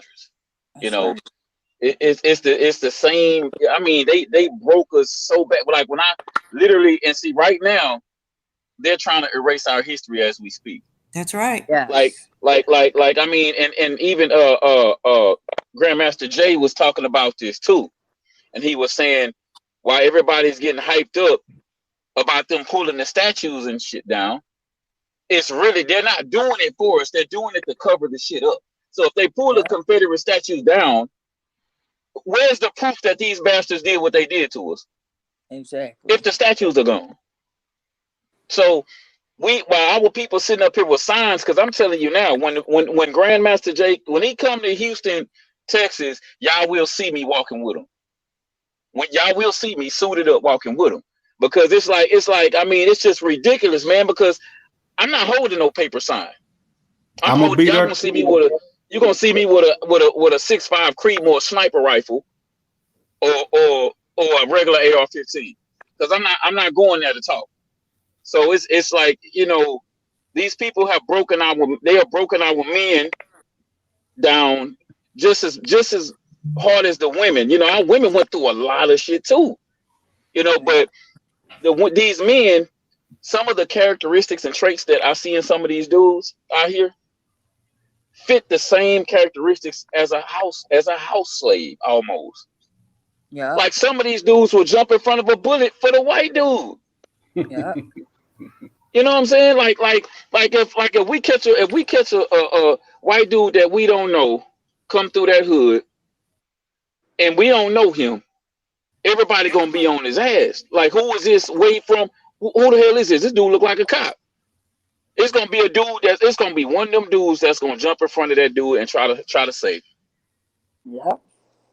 So it's that's what we gotta break. If I'm not jumping in front of nobody if they don't look like me. You know, and about helping our people, y'all was talking about that earlier. One day I pulled up at a store. I was with I think I was with I may have been with my brother or I was with somebody, my brother or my cousin. And it was a dude and his girlfriend was stuck, hood was up, back car smoking, all this shit. And he was like, "Man, I just need a jump. My car running hot. I really just need a jump. It wants to turn over." And so I was like, "All right, you know, I didn't, you know, I was on guard. You know, I still have my piece on me, but the way he came at me, I didn't get that kind of vibe off of him that this dude was trying to try something, because I know he wasn't that stupid. I ain't no little dude. But so I went ahead and hooked up, jumped his car off or whatever, this and that there. And the dude pulled out some money and tried to pay me. And I said, "No, man." I said, "Man, put your money back in your pocket." I said, "Shit." And I told him, I said, "If we don't help our people, who gonna do it?" Mm-hmm. You know what I'm saying? I said, "Nah, man, put that back in your pocket. I don't need no money. I ain't hurting for nothing." You know, dudes, and that's how we gotta be, man. If I see a woman, if I see a queen in distress, man, I'm gonna help her. You know, should no woman be on the side of the road trying to change no tire by herself and she on the freeway? You know, no, I'm not doing that, man. I'm gonna pull up and help her. Granted, I'm gonna be on the little guard because I don't know what dude probably watching or whatever, but I'm still gonna help her. Right. You know, and it's a lot of those kind of traits, and then the crab in the bucket syndrome is what we have, because what people don't understand is everybody's blessings don't fall at the same time. I learned that at a very young age. My blessing is not going to be the same as yours. That's right. You know, as the Prince or PJ, we get blessed on different days. It's 365 days in a year. I don't expect my blessing to fall on the same day as yours. It's this probably not my day to shine right here. That's So right. you know, that's what we gotta get off of. Now, you know, when we receive those blessings, you know, I tell people this all the time. Just sit back and be patient. Keep doing what you're doing and sit back and be patient, and you keep putting your work in, and your blessing gonna happen. And then once you see that, and then you done gave a testimony to somebody that saw it happen. Now y'all can come together, and now you got to spread this to somebody else. It's got to spread like a virus. Yeah. You know, I'm trying to build people up, man. I got 3 businesses that I could do right now, but right now I ain't just put it out there yet, but it's in the making. You know, I ain't ready to expose it yet. You know, one of them is weapons. You know, another one is something else. I'm even trying to start my daughter her own business. She ain't but 5. You know, That's so it's like, you know, I'm trying to, you know, that's what you got to do. We got to work for ourselves. Just like, you know, Street was saying, you know, we work for somebody, but the thing is, you got to have more than one income. Because what if them people decide, hey man, you know, we letting all these colored people go. And you know, you got your own business to fall back on. Internet businesses are thriving right now. Internet-based businesses are thriving. They have not been affected through this entire pandemic. Internet businesses, whether it be T-shirts, jewelry, paintings, whatever you can think of, this stuff has been thriving. Herbal stuff, all kinds of stuff has been thriving. So we got the potential to do it. These people know we have it. They know we have it. They're threatened by you because our people they beat and whooped and did this all to our people and built this wealth on our people's backs. They built it on our people's backs. You think if our people built this country, you think we can't? What you think we can do coming together? You know. But you know, we're a lot of us men that's on this panel, we're rare breeds. It's not many of us like that. We are rare breeds. You know, I had to leave the hood because of what I'm doing now. I can't go back there. I go back through that, but you know, it's a shame I gotta be strapped going through my own hood though, because there's somebody over there that's probably going, hey, oh, I left and got out, and then there's somebody over there that's stuck in a rut or don't want to do nothing. Now he's hating on what I did, and he might try to ice me. Nah. So you know, it's one of those.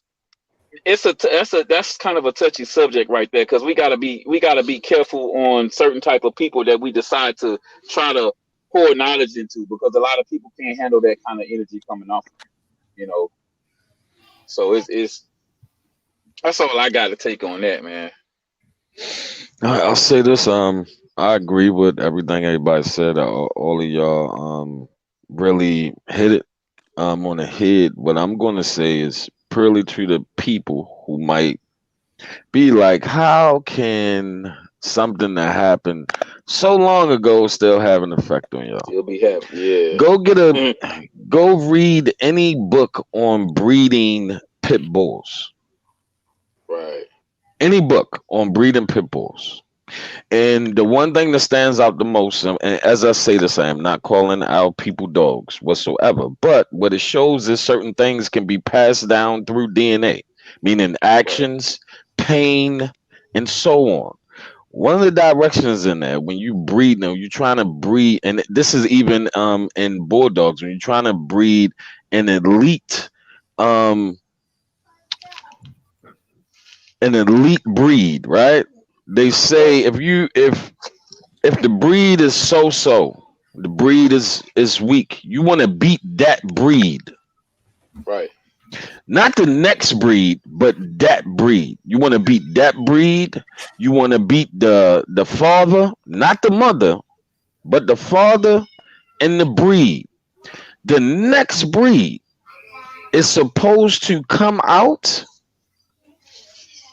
tougher than the breed that just got abused. So I say that to say, if that is passed on that way, and you see the same behavior exhibited throughout people that we know existed through that time, you still have house brothers, field brothers, and free brothers. You still have this mentality going on right now, every single day.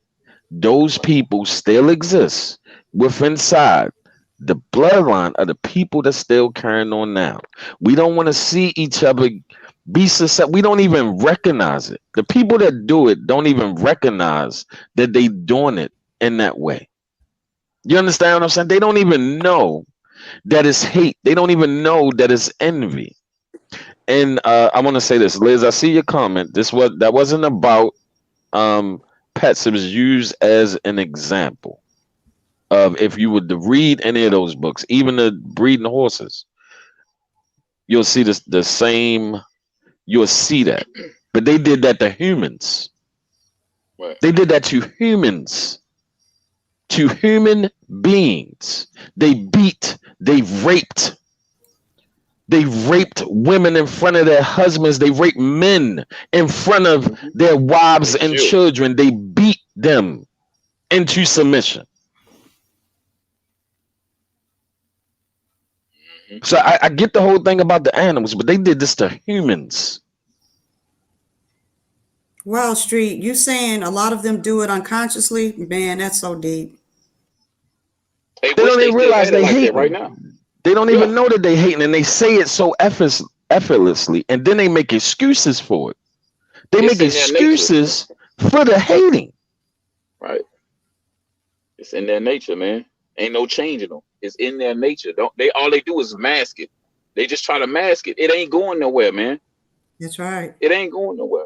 They try to mask it, but this fool in office right now is giving them a golden pass to let them express themselves. But like I said before, and I posted that on Facebook and got banned. I told somebody, don't let Trump get your whooped. I posted it just like that. Bam! I get on a 7-day bid just like that. I don't care, but I'm just letting it be known. You saw it before it got flagged.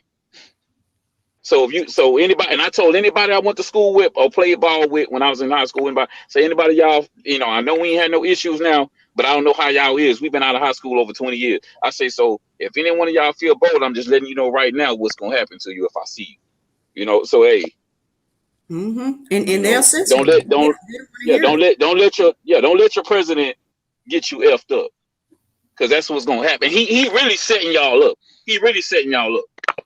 But I think we needed. I think we needed him. I know a lot of people don't want to hear that. I would rather. I like the fact that people are wanting to have the conversations and feel like they can say certain things in front of us, because now they ain't hiding. For years they hid in these suits and they didn't say too much.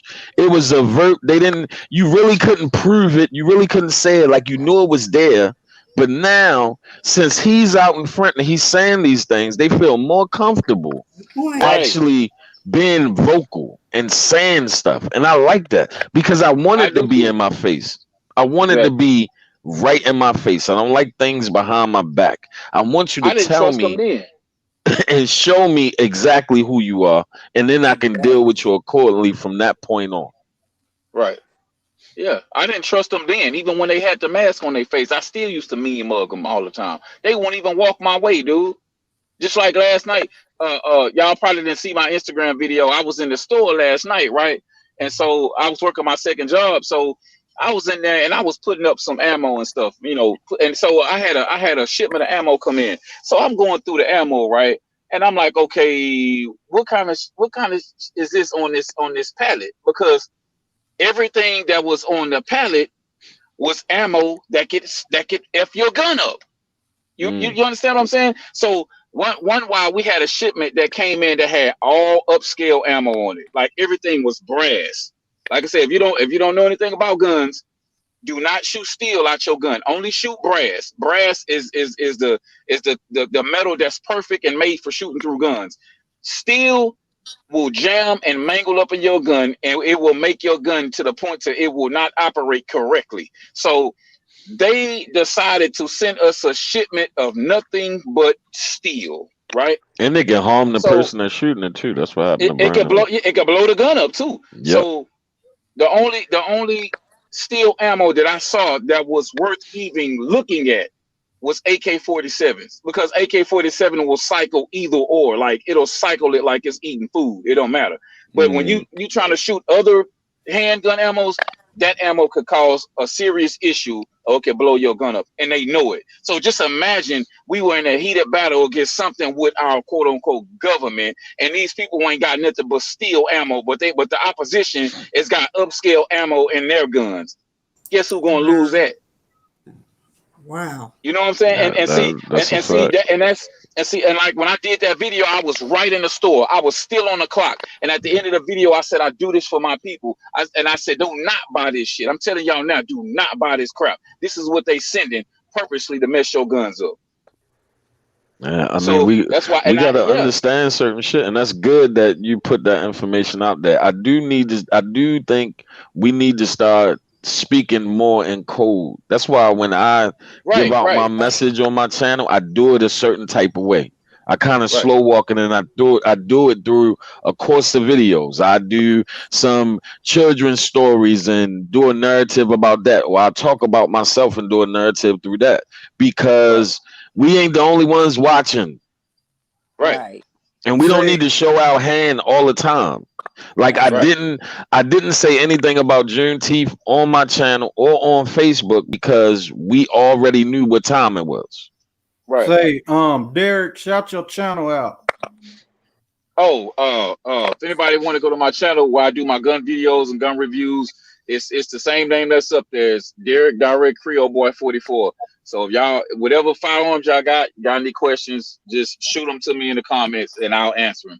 I got to get back on my videos because I've been working, so I got some more stuff I got to put out there.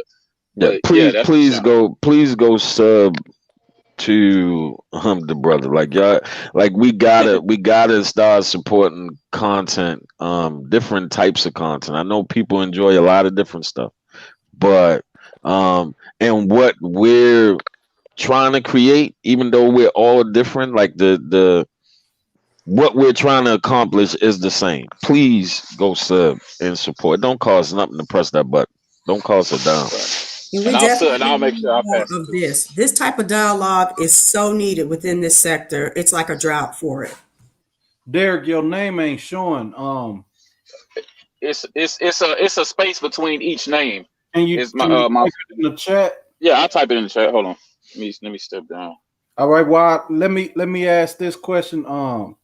Dang, I wish Miss Lisa wouldn't have left. Maybe another queen will come up and help PJ as we do a little small men's women question panel. This ain't the big one I want to have. I think PJ can do this by herself. Oh yeah, PJ. You can hold it down. My So the question I want to ask you guys is about you see, we not really gonna have school. I don't know about y'all city or whatever, but I know in my little city, we already took my 5-year-old out of school, and they already said that my son, which will be in high school, is gonna do his work through, I guess, Skype or whatever that Zoom. Yeah, you said it the other day, Street. What y'all think about us teaching our children from the home? Is that a good thing or a bad thing? I absolutely think it's a good thing because it ties into the programming that I brought up earlier with younger children. It's at a critical point or critical stage in their life when they're learning their identity. As our children grow up, their identities are shaped based on the environmental factors and the values that we teach them. Schools were not doing that. Schools were just programming them according to a book where something was saying Christopher Columbus discovered America, and we knew that was a lie. How many books have our children read that were based on white supremacy? I'm wholeheartedly in favor of children being taught at home because they will get the truth. Even with the curricula, whatever the school is providing us with online, we can have a conversation with our kids to give them the truth behind the story. So I'm all for it. I'm all for it too. Like I have enjoyed this time, and we have always along with, because I believe, and I always believe this because my mom did the same with me. Certain things from school she felt was necessary. Everything else she felt as though it was her responsibility to teach me. So between my mom, my grandparents, and my stepdad, it was certain material that I had to read, that they wanted me to learn, filling out job applications, all kinds of stuff. And I was able to do the same thing with my kids, and then being able to spend that extra time of teaching my youngest daughter on my day off. My ex-wife, she worked from home, so she's been doing it for the most part. But when I'm off, I get the chance to teach my class, you know what I mean? Which I think is cool, because at the end of the day, it's our responsibility to also give those tools, whether they in there or not. But I think this is a good time that it should, a lot of us should have learned a lot about ourselves. Like, you look at this time and you take advantage of those opportunities to be a little bit more involved in what your kids are actually consuming from school. And then you can start giving them the things that they need, because that is our responsibility. And I'll pass it to Derek.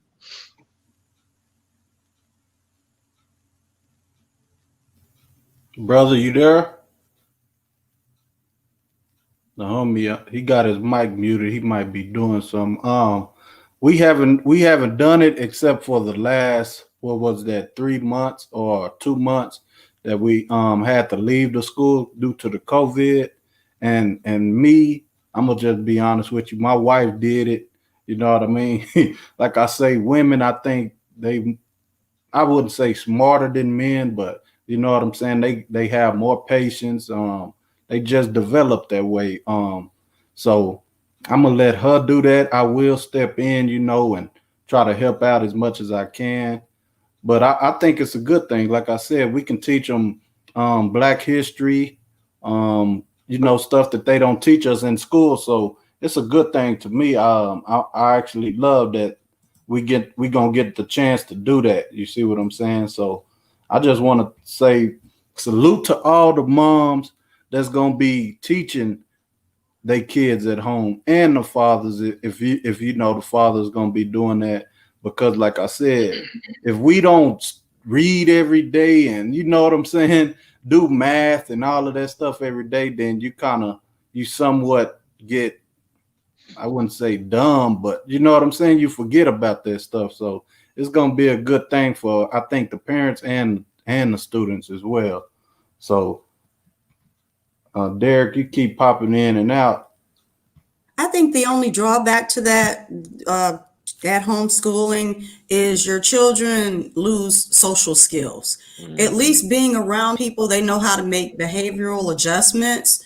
But by us teaching them in the privacy and comfort of our home, them being put into a situation outside of those doors, they're not going to be prepared for it. So I think that's the only thing that's being lost in the at-home schooling is the socializing aspect of it. Before you go, Derek, I want to read Miss Latanya's comment, which is real.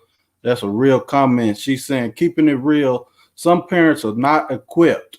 They too busy playing games and smoking weed and doing other mess, which is a straight fact.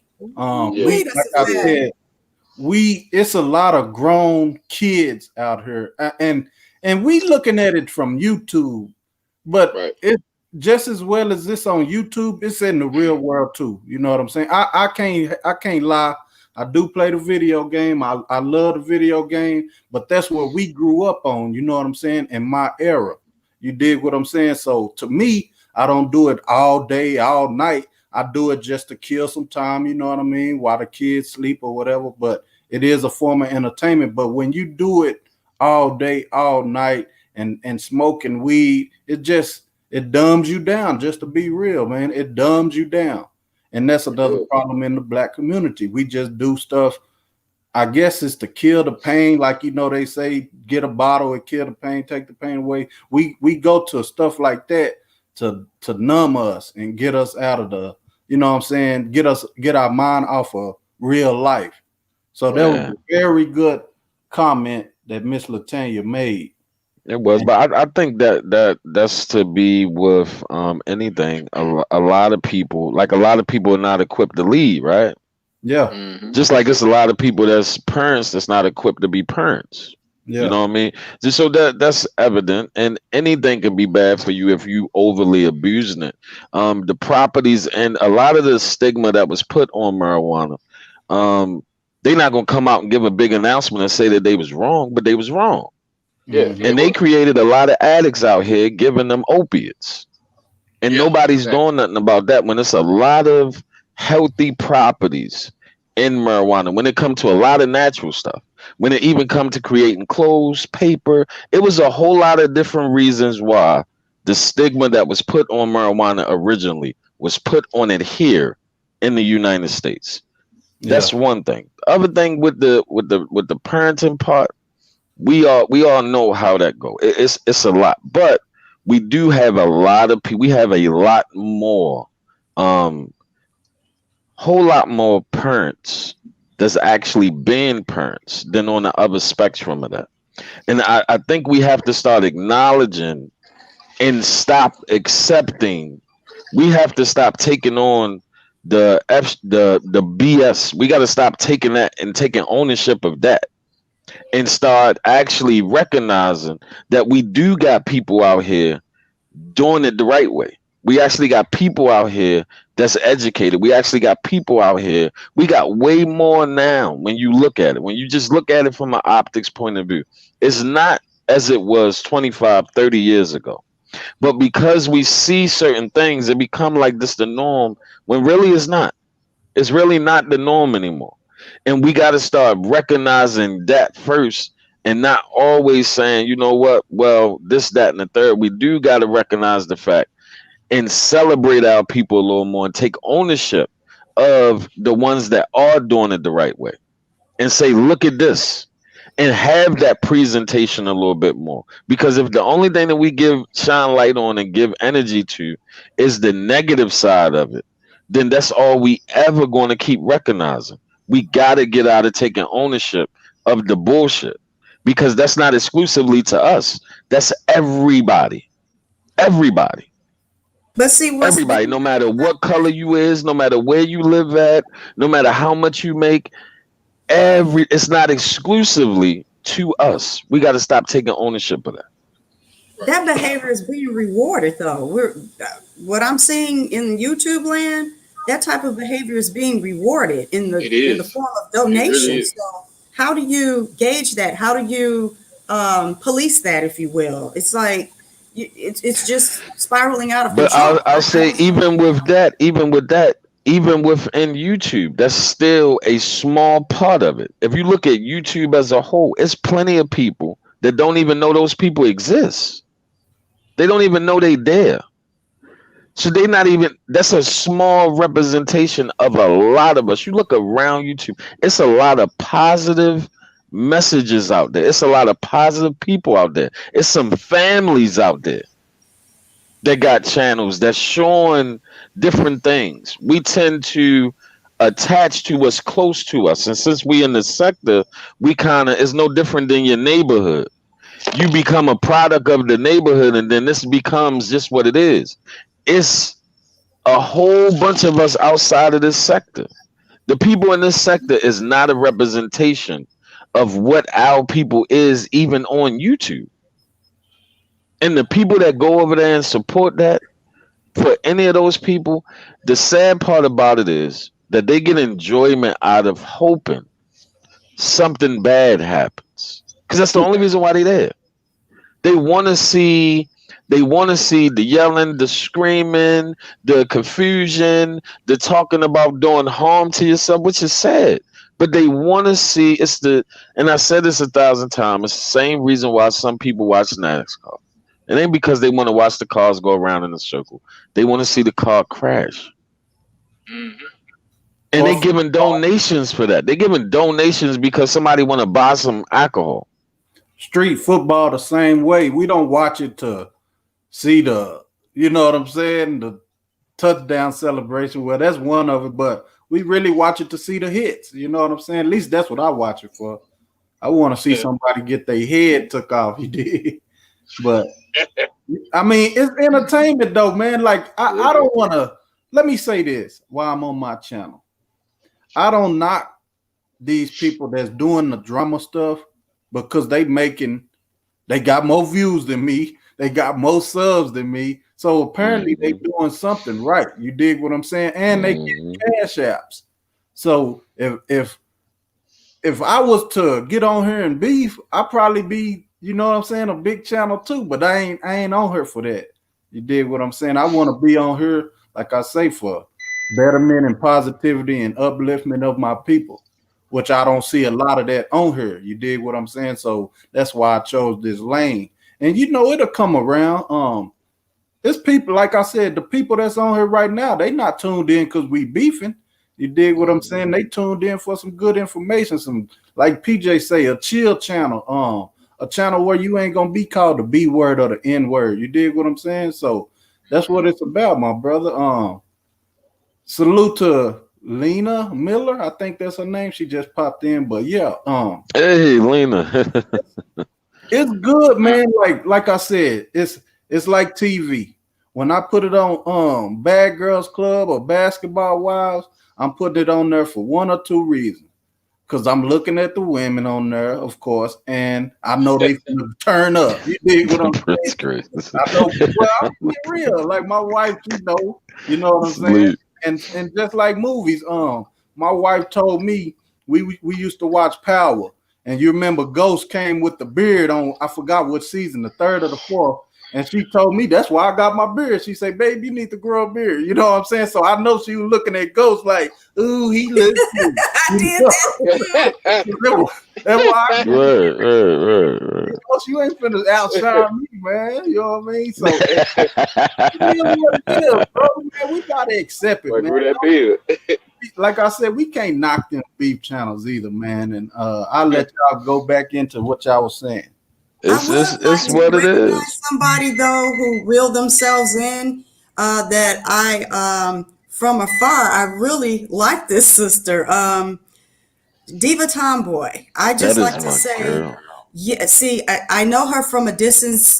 Just hearing, her interaction with ZX, and that's it. I don't know, the entire background, but from what I've seen, where that sister said that she gave herself a wake up call of sorts. I'm paraphrasing, and she is removing herself from that particular situation and going into a positive direction. I want to commend her for that, because that is so hard to do when you are on YouTube and you get caught in the sauce.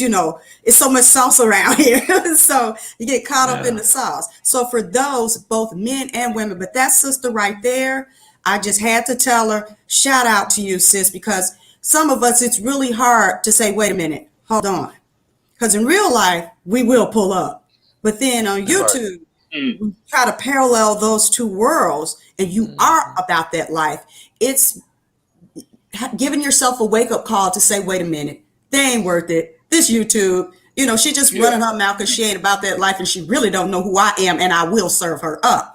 So to be The self-evaluation that she did in yes, that, I respected that so much. Like I watched it like more than one time. Like you don't hear that a lot. You don't that's right. hear a lot of people coming from a genuine place, and that was a real moment of clarity. It didn't have anything to do with her, that situation. She was talking about that moment of clarity that she reached. Now, I had a lot of respect for her. I even sent that message. She already know what I said to her. Like I respected her before, but that self-evaluation and even saying that to your audience, because a lot of people, they put on the show, and the audience is a part of the show. You know what I mean? The audience is a part of it too, because you know it's a part of anybody that don't want to look some type of way in front of people.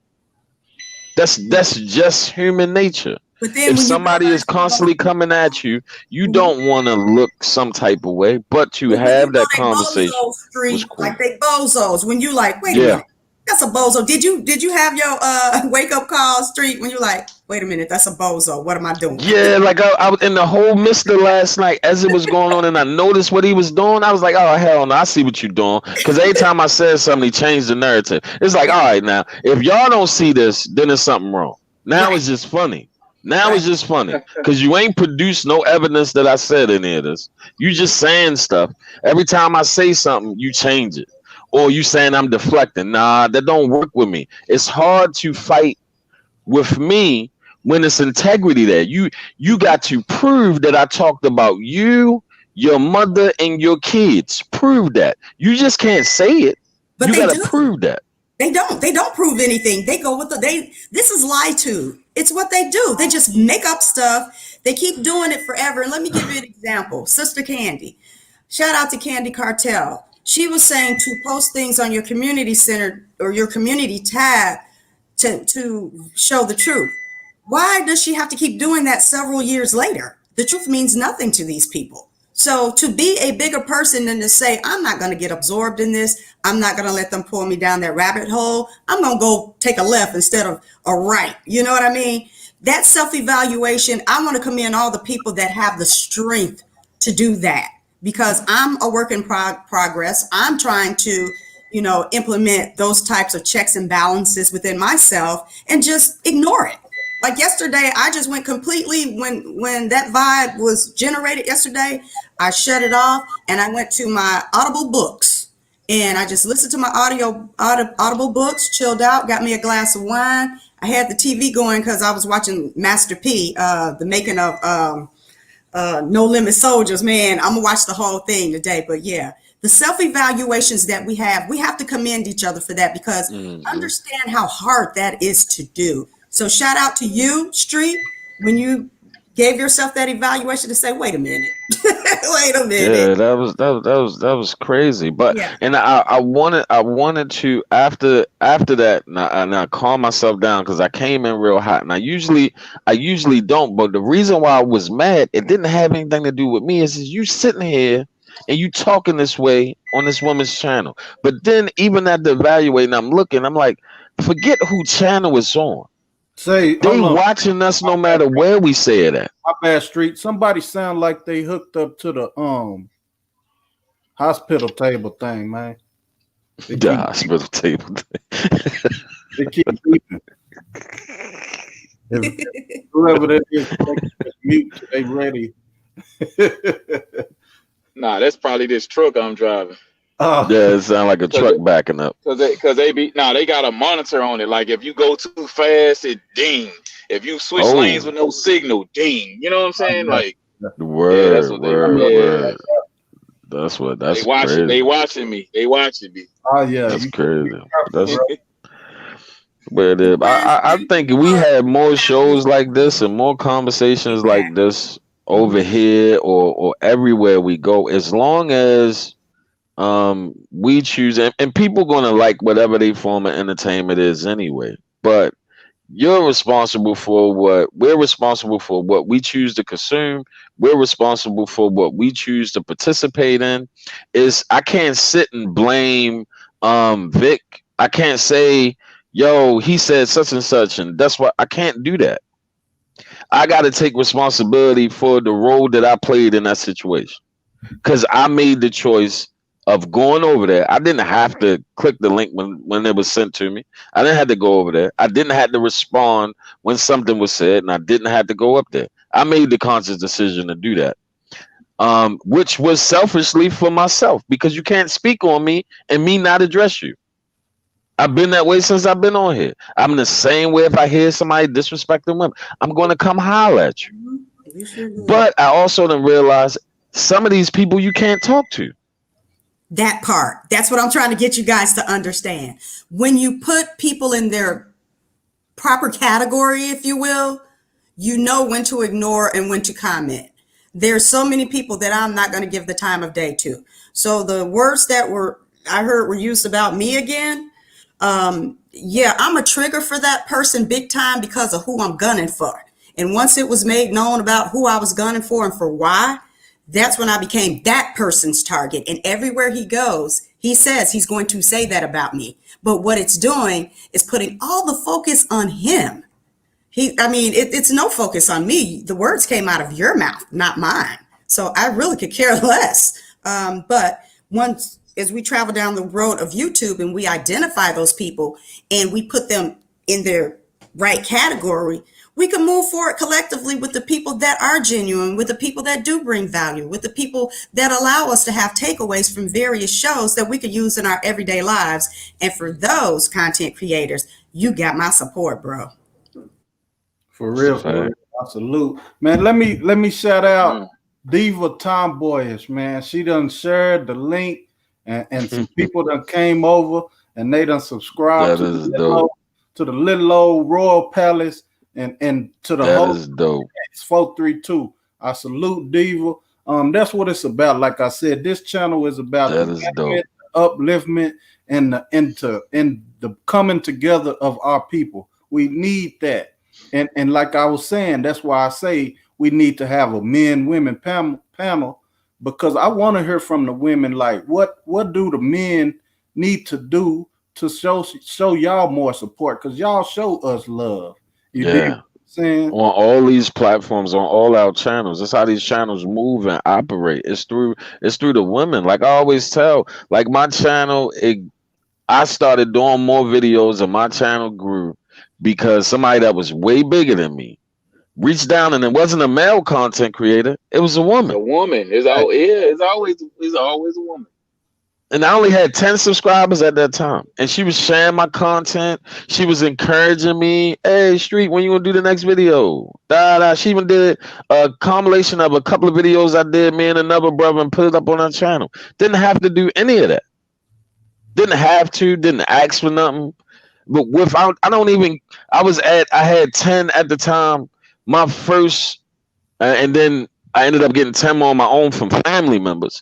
But then the rest, the next 30 came from that. And then the rest, of course, on my own. But without that, and then everybody that subscribed to that, like Liz, been with me since day one. She was my very first subscriber.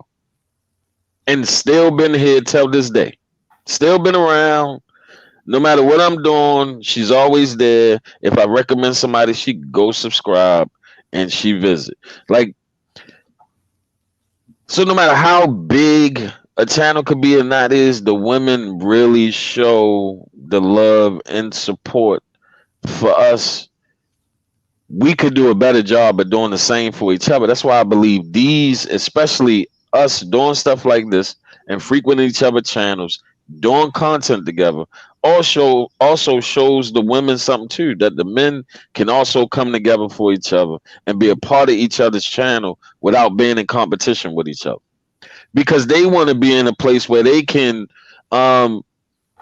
be comfortable in one male content creator room without worrying about whether or not this person over here gonna be upset, or this or that or the third, and us all trying to network and be cool and get to know each other and help each other. That's a whole different ball game. And I just like especially what's going on today over here. I like the way everybody turned out. I like the way it started. I like the way it's going now with the sharing of the link and everybody coming over here now. That's dope that everybody is here now.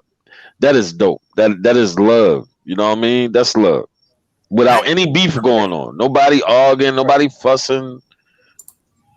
And it's proven that it can be done, that we can have those adult conversations that impact us, in our community for Black men and women. So the more we have these conversations, I think you're going to have more people that you think you're going to have that are going to engage you in these conversations. They're just so absorbed in what the norm is, which is train wrecks. When this becomes the norm, and this is something that they see on a regular basis, I guarantee that you guys are going to gain momentum, because that train wreck, how many times are you going to keep watching the same train wreck, really? You're going to get tired of it. You're going to be looking for something that has value and substance. And I think based on that fact alone, that you guys are definitely going to be a force to be reckoned with here on YouTube. I do. Salute to Bend Over. That name funny. Yeah. Hey, man. Yeah. Hey, man, y'all made me work my Yeah. I'm gonna get somebody, man. No, man, for real, like I said, man, this Man. YouTube is TV, I guess, to a lot of people now. I still watch TV for sports and stuff like that, you know what I'm saying?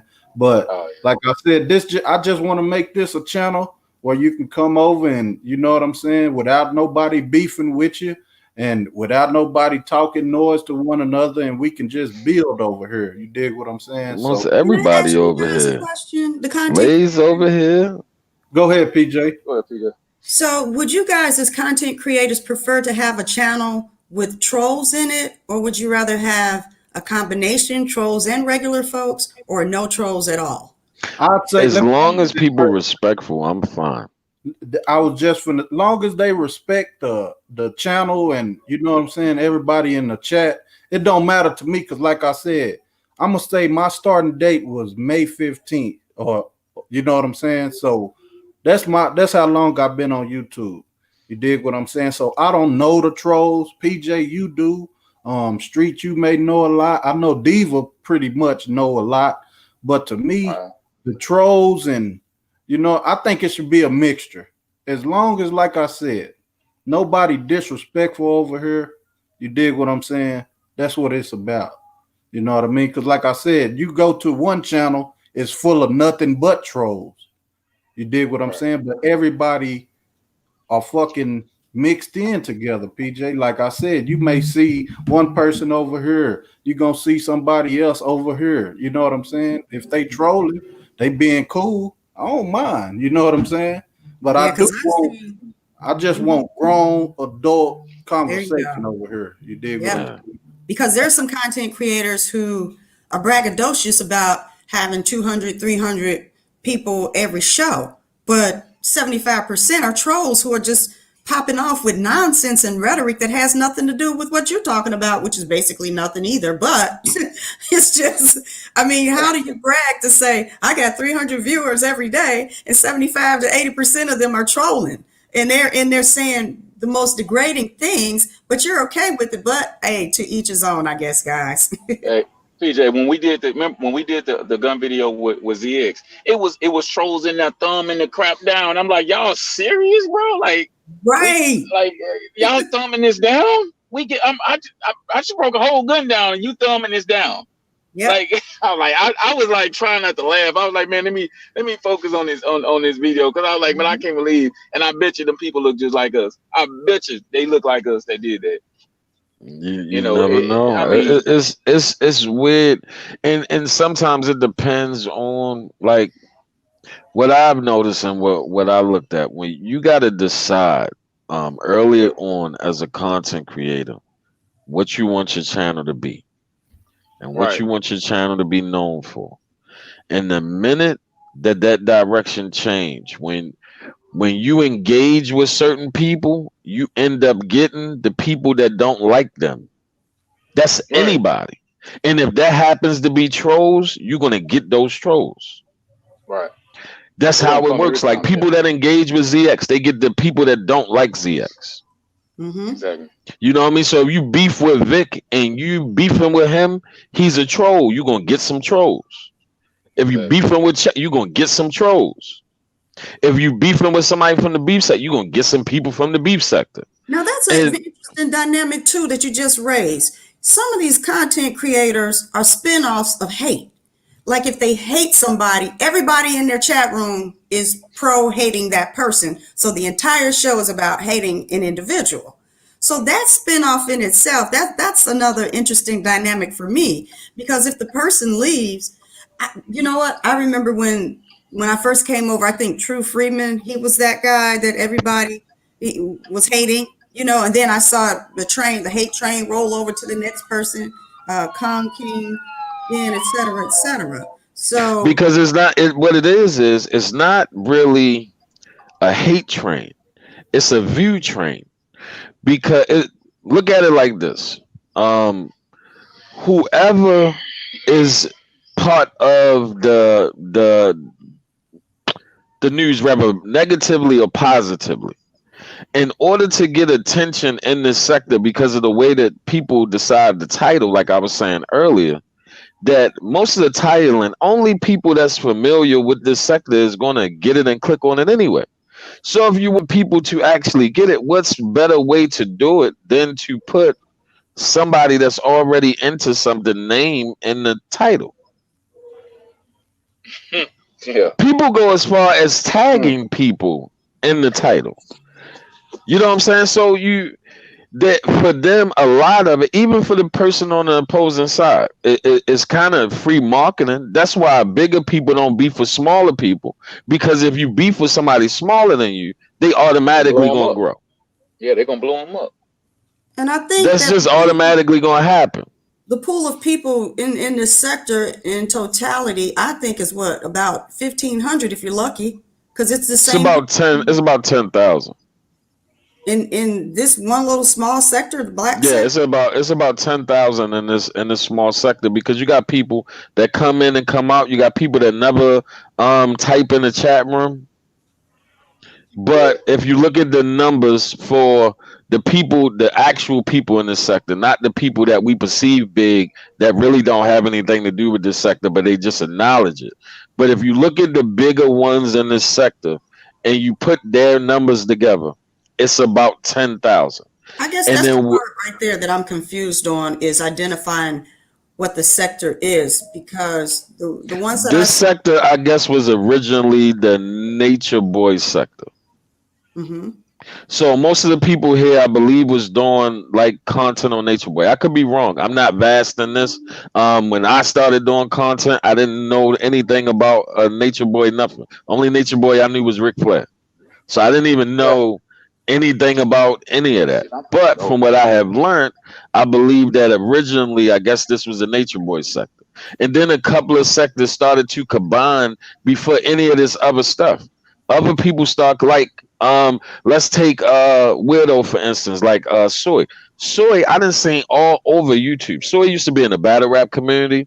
He even had a couple of try to debate a couple of people in the battle rap community. A lot of people are on come around to different sectors by trying different versions of channels. They get a version of success around here.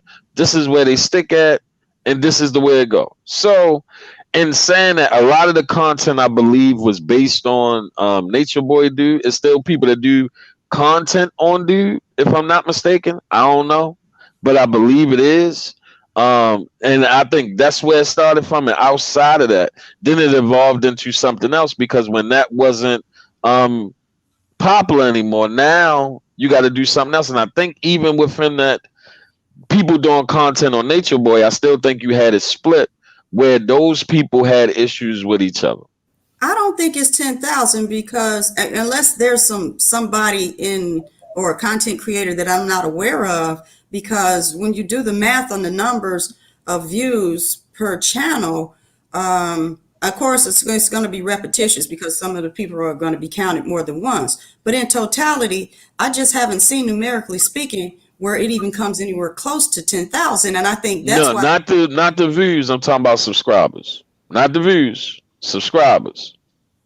Okay. Because the views is always going to be all from the subscribers. You take the average content creator, and it's no matter how big or small you is. You take somebody that got about, let's take somebody that got like 5,000 subscribers. But you Their can buy videos probably average about 1.5 or 2,000.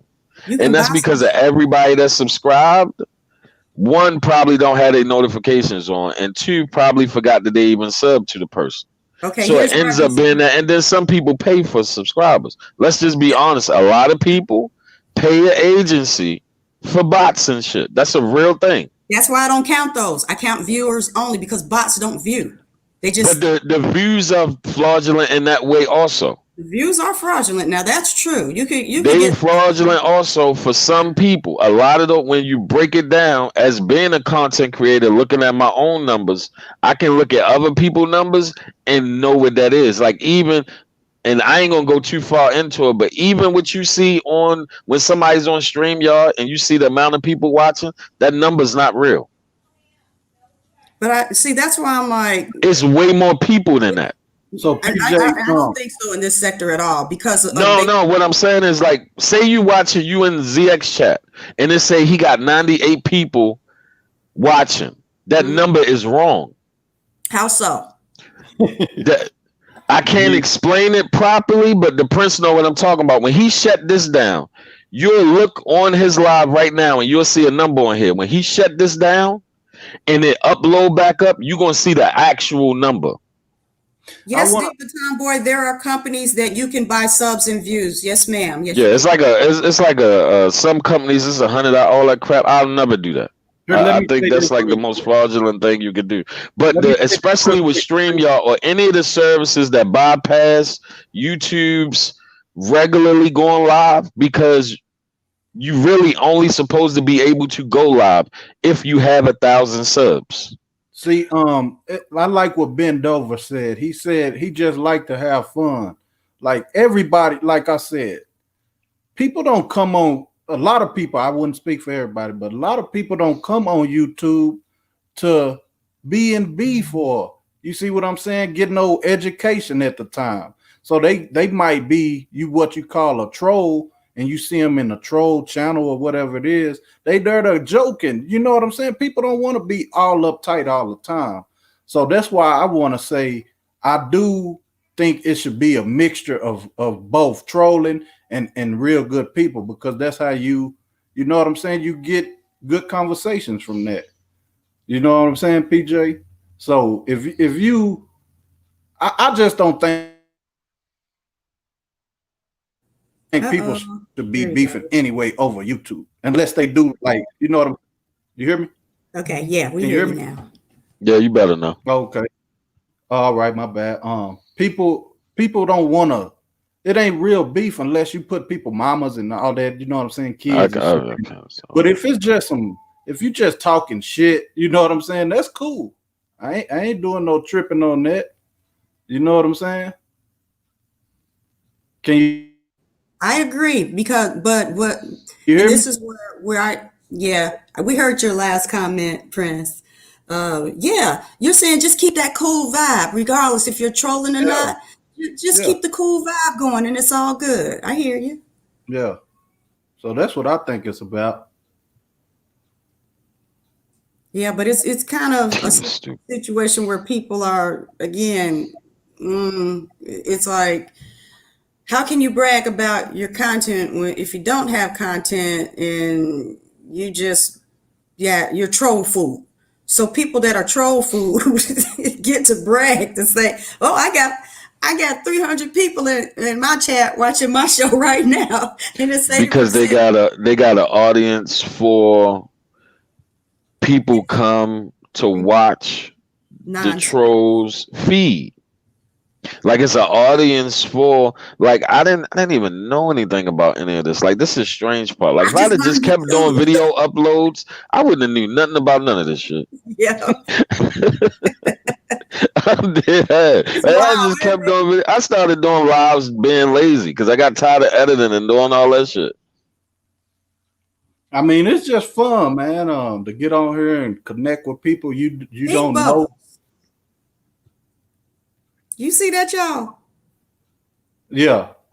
That's what I'm talking about right there. Is my mic tripping, y'all? Can y'all hear me? Yeah, you're in and out, Prince. I hear you now. Okay, I don't know what's wrong with this old mic I got. But yeah, man, it start like this, man. You know what I'm saying? We just need to stop being so uptight and stop hating each other. Like I said, over here, I'm gonna have some mods. I you know what I'm saying? For right now, you know what I'm saying? Like I said, I want to build my channel up. Yeah. You know what I'm saying? And not just for views and clicks and all of that shit.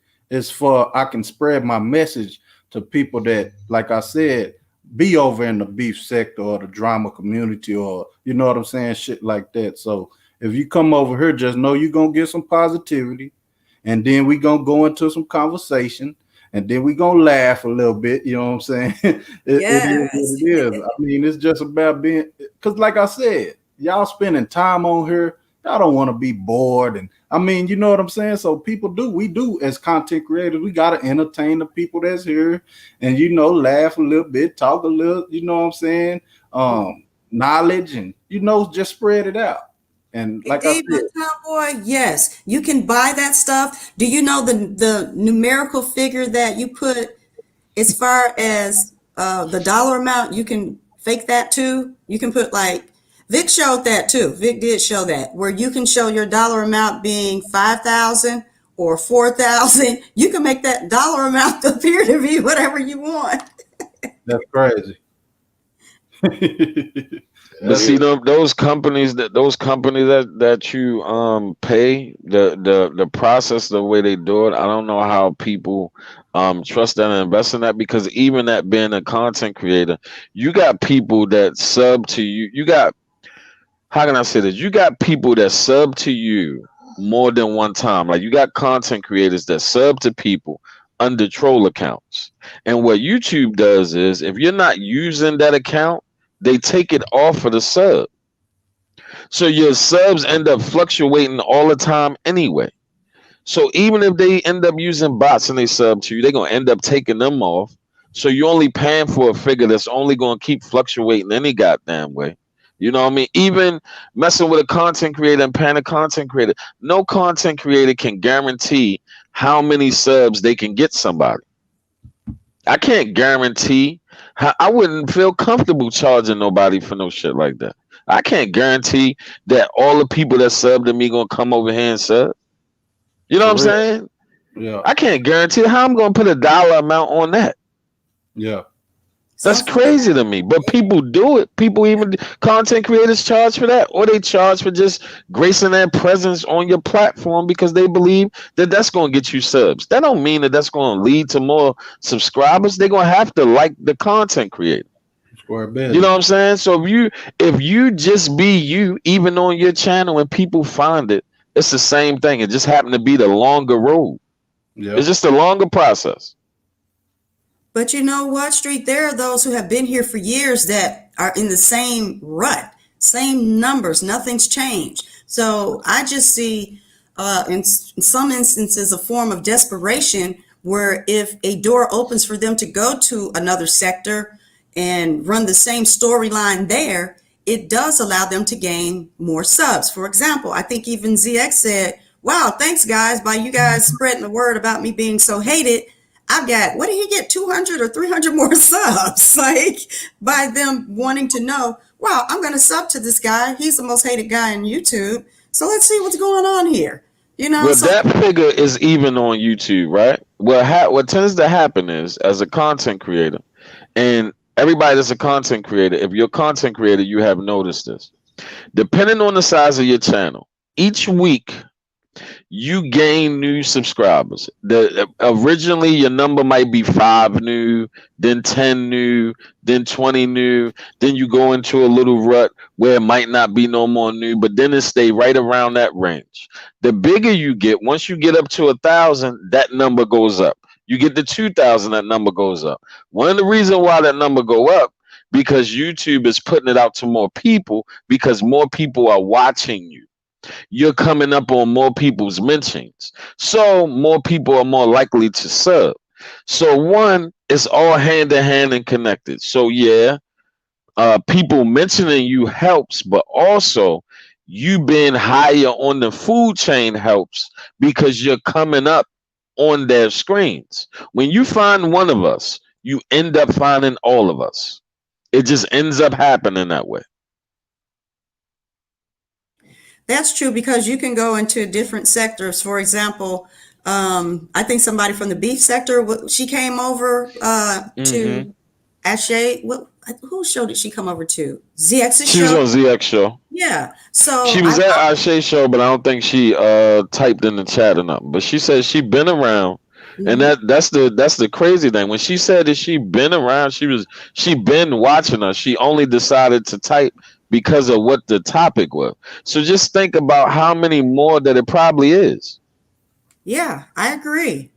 And it's really tricky. That's why I said, based on what I see on an average, as far as real people who actually comment, who actually, you see them typing things in the chat, I don't see over 1,500 people like for some of these chat rooms that I go into. So for those that are saying, you know, they're getting this amount of dollars, and it's just the math don't add up, especially if you only have, how do you have 10 people in your chat typing or 25 people in your chat? And like Pink Bubble, that was the best example in the world. But see, you can't go by how many people type in the chat, because people in the bushes that never type in the chat. Like I'm telling y'all, when the Prince shut this down, when this is over, go look at the number.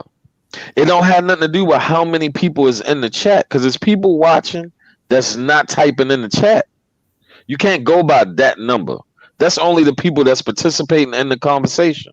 But there's plenty of people just either listening at work or not comfortable typing in the chat yet, or just moving around doing stuff, or maybe driving. You can't just account for the people that's in the chat. Let me ask Diva a question she can answer in the chat, because she ain't going to come on my little old screen. Diva, do you think I can grow my channel without beefing? And y'all can answer that as well on the panel. I think, yeah. I don't think so, because that's why these people are so desperate to pull out all the stops to continue to lie. Let me give you an example. Nothing against Buddy Lee at all. Nothing. But look how quickly, from the time I saw him with True Freeman, he was an ally of his for a very long time. And then when they fell out, this young man decided, hey, I'm going to get my own channel to tell the truth about what happened between him and I, because he felt as though the truth is not coming out.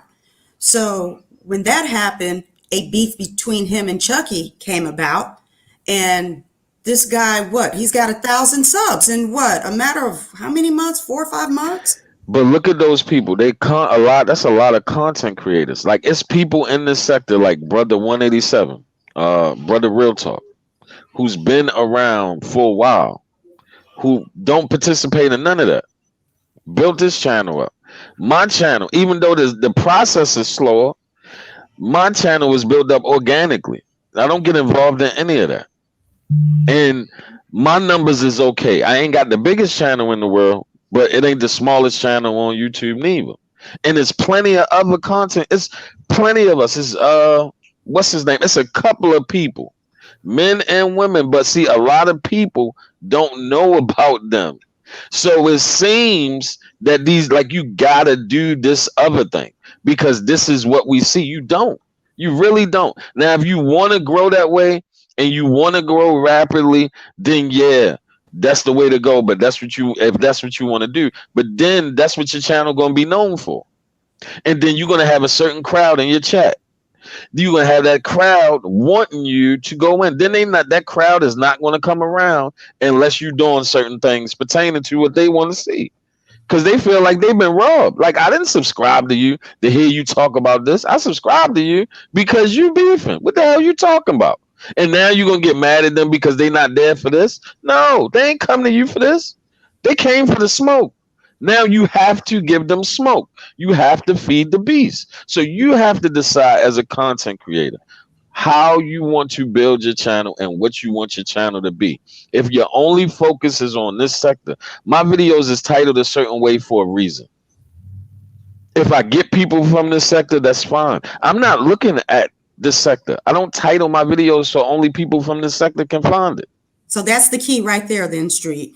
Going beyond this particular sector is where you guys can grow, because Lord knows there's a lot of stuff within this sector don't nobody want. So being able to absorb the positive viewers from various other sectors will allow your channel to grow and become one of value. I think that's how the conscious community does it, right? Is that how they do it as well? Yeah, but a lot of people in the conscious community is mixed with the battle rap community. A lot of that is like almost hand in hand. You know what I'm saying? It's a lot of the same people. Okay. That's why it seems so big, but it's a lot of the same people because Sinetta, believe it or not, have done a lot of content on battle rap and been part of the battle rap community. Battle Truth, who's been on Sinetta platform, is a battle rap blogger. A lot of them play double duty and do both because it's kind of like hand in hand because it's a debating sport and then battle rap is battle rap. You know what I'm saying? So it's really similar in that way. So it's a lot of the same people. You look in the chat rooms or even in the lives of the bloggers, you see a lot of the same people. That's true. I do see some of them. Say, for instance, Gully TV. Love me some Gully TV because he gets some good interviews. He's from the East Coast, like Philly, New York, that vibe. I think he originated from Erie, Pennsylvania. I have been following that guy for a while. I love his content. And you just said it. It's a mixture of millennials, their new content, and then you've got the veterans in the hip hop game. So he's merged those two worlds together. And I kind of agree with you. Where I'm seeing some of the people from this sector, True Omega Son. I'm like, what you doing in here? I saw True Omega Son in there. I'm like, again, we're avid lovers. We're Generation X. We love hip hop. You know what I mean? So we gravitate to them. So that's a very good point, Street. So with the conscious community, you got a combination of conscious and the hip hop community combined. And that's how their numbers have grown. Yeah, and that's why it's stable over there. And you got a lot of people from over here that some of them started over there. Vic started over there. Weirdos, Lampshade, Soy was over there. Like a lot of people from over here, like before I even knew this existed, because the only person I knew that I dealt with on YouTube was outside of battle rap was Sinetta back when he was doing the street corner crap. You know what I mean? So, and I ain't even know none of this existed. A lot of those people I seen over there in chat rooms, I seen typing, doing all that, even trying to be part of lives and crap like that. And then years later, see them over here. You don't forget certain people. You know what I'm saying? You don't forget. But this, a lot of the stuff pertaining to us, and I think a lot of that is us looking at it, reaching for it in a small portion where we're thinking about competing with each other in this little sector, that we're just worrying about taking from each other instead of looking beyond here. But that's what Because they do. everybody could grow together. Yeah. I've seen where somebody will go live and then another person will say, oh, so-and-so's live. I'm going to go live and take this person's viewers. I'm like, huh? Yeah. Is the pool of people or viewers that small that you feel Because like? a lot of the people watch the same stuff. And people go back and forth. It's like TV. Like NBC, and what used to come on the same time as the Cosby Show back in the day, and then they changed the time. I can't remember, but they knew what they was doing when they changed the time of the Cosby Show. I don't know if y'all remember this. The Cosby Show came on at 8 o'clock for a long time. They moved it to 9 o'clock, and they moved it to 9 o'clock because of another show, and I can't think of what the name of that goddamn show is, but they moved it just to pull people away from that other show. The same rule applies with this. I don't look at it like I could. A lot of the times, for the people that do it on purpose, I get it. But a lot of the times, I think you're going to have that happen 85% of the time anyway, because for us who work and for the people who got families and stuff like that, you got to try to get your content in when you can. Derek, drop your name in the chat again, bro, for your channel. And like I want to say again, I salute everybody that came over from Diva. The wolf pack in here is strong, like almost damn near the whole wolf pack in here. Salute everybody that came here just to hear, you know what I'm saying, the Prince speak. I salute PJ, Street Knowledge, and my brother Derek. They've been here from day one. You know what I'm saying? So more than likely, you already know what it is. It's the same circle for me. Like to me, seeing this channel grow is dope to me. Like I think that says something about all of us as content creators around here. That the fact that it ain't been about, oh, here's the new guy, let's take him down before you get a chance to come up. No, it was about helping grow. You know what I'm saying? And all that. Like this is dope. And it's good to see everybody coming over and support. Like it's a dope thing. It's a dope vibe and a dope conversation. Everything about this morning to this afternoon been cool. I know why I did the numbers I did this morning, because half the people that was there watching in the bushes was there because they thought it was going to be something else. But I think this morning showed a lot about what people will actually stay around and listen to. You know what I'm saying? I ain't gonna lie to you though. For me, it is gonna be somewhat competition because I always been that guy. You dig what I'm saying? Whether it was in elementary, junior high, high school, in the streets, you dig what I'm saying? I always been the guy that people gravitated to. You know what I'm saying? So I got that charisma. Like I said, I used to rap. I was good at that. I played ball. I was good at that. I was hustling. I was good at that. You dig what I'm saying? So I'm on here to be a dope content creator on here, and you know what I'm saying. If you take it the wrong way, then it is what it is. But like I said, everything is competition. We all in competition. But you know what I'm saying. Of course that. But I'm talking about in the terms of actually making it a issue. Yeah, when you make it a problem, when you make it known and you can't work together because you in competition with somebody, that's when it's a problem. In a sense, all men are competitive. Yeah. Everybody think you got 10 people in the room saying they the best, somebody gonna have to prove they the best. But friendly competition leads to the best work. The 90s musically was so good because every time those guys went into a booth, they was trying to rip the other guy's head off. even Yeah. if they was friends. I want my verse to be better than yours. That's a fact.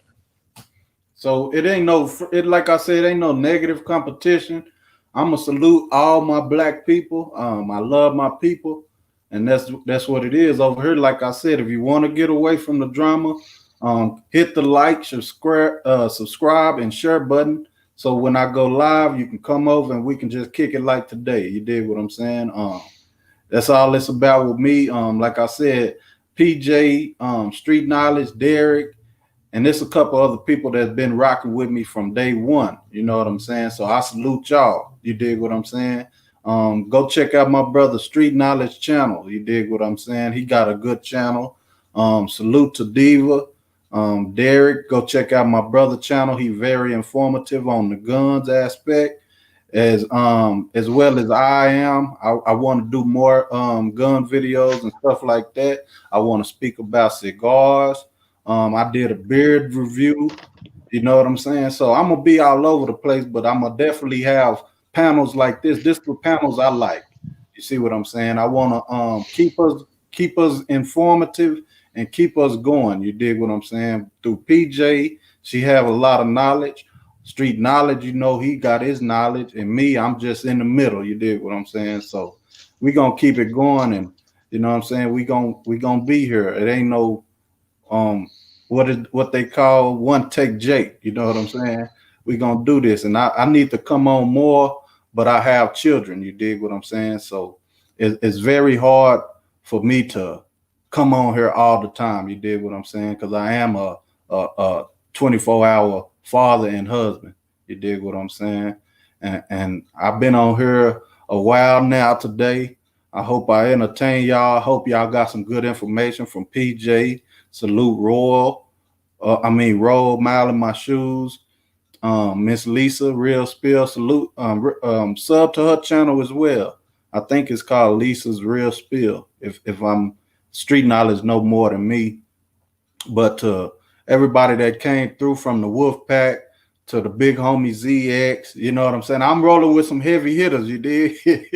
I got some heavy hitters behind me, whether they get along or, you know what I'm saying, everybody get along or not. Hopefully, I can mend fences through everybody, you dig what I'm saying? So I hope I do my part in the community as far as YouTube and in the real world, you dig what I mean?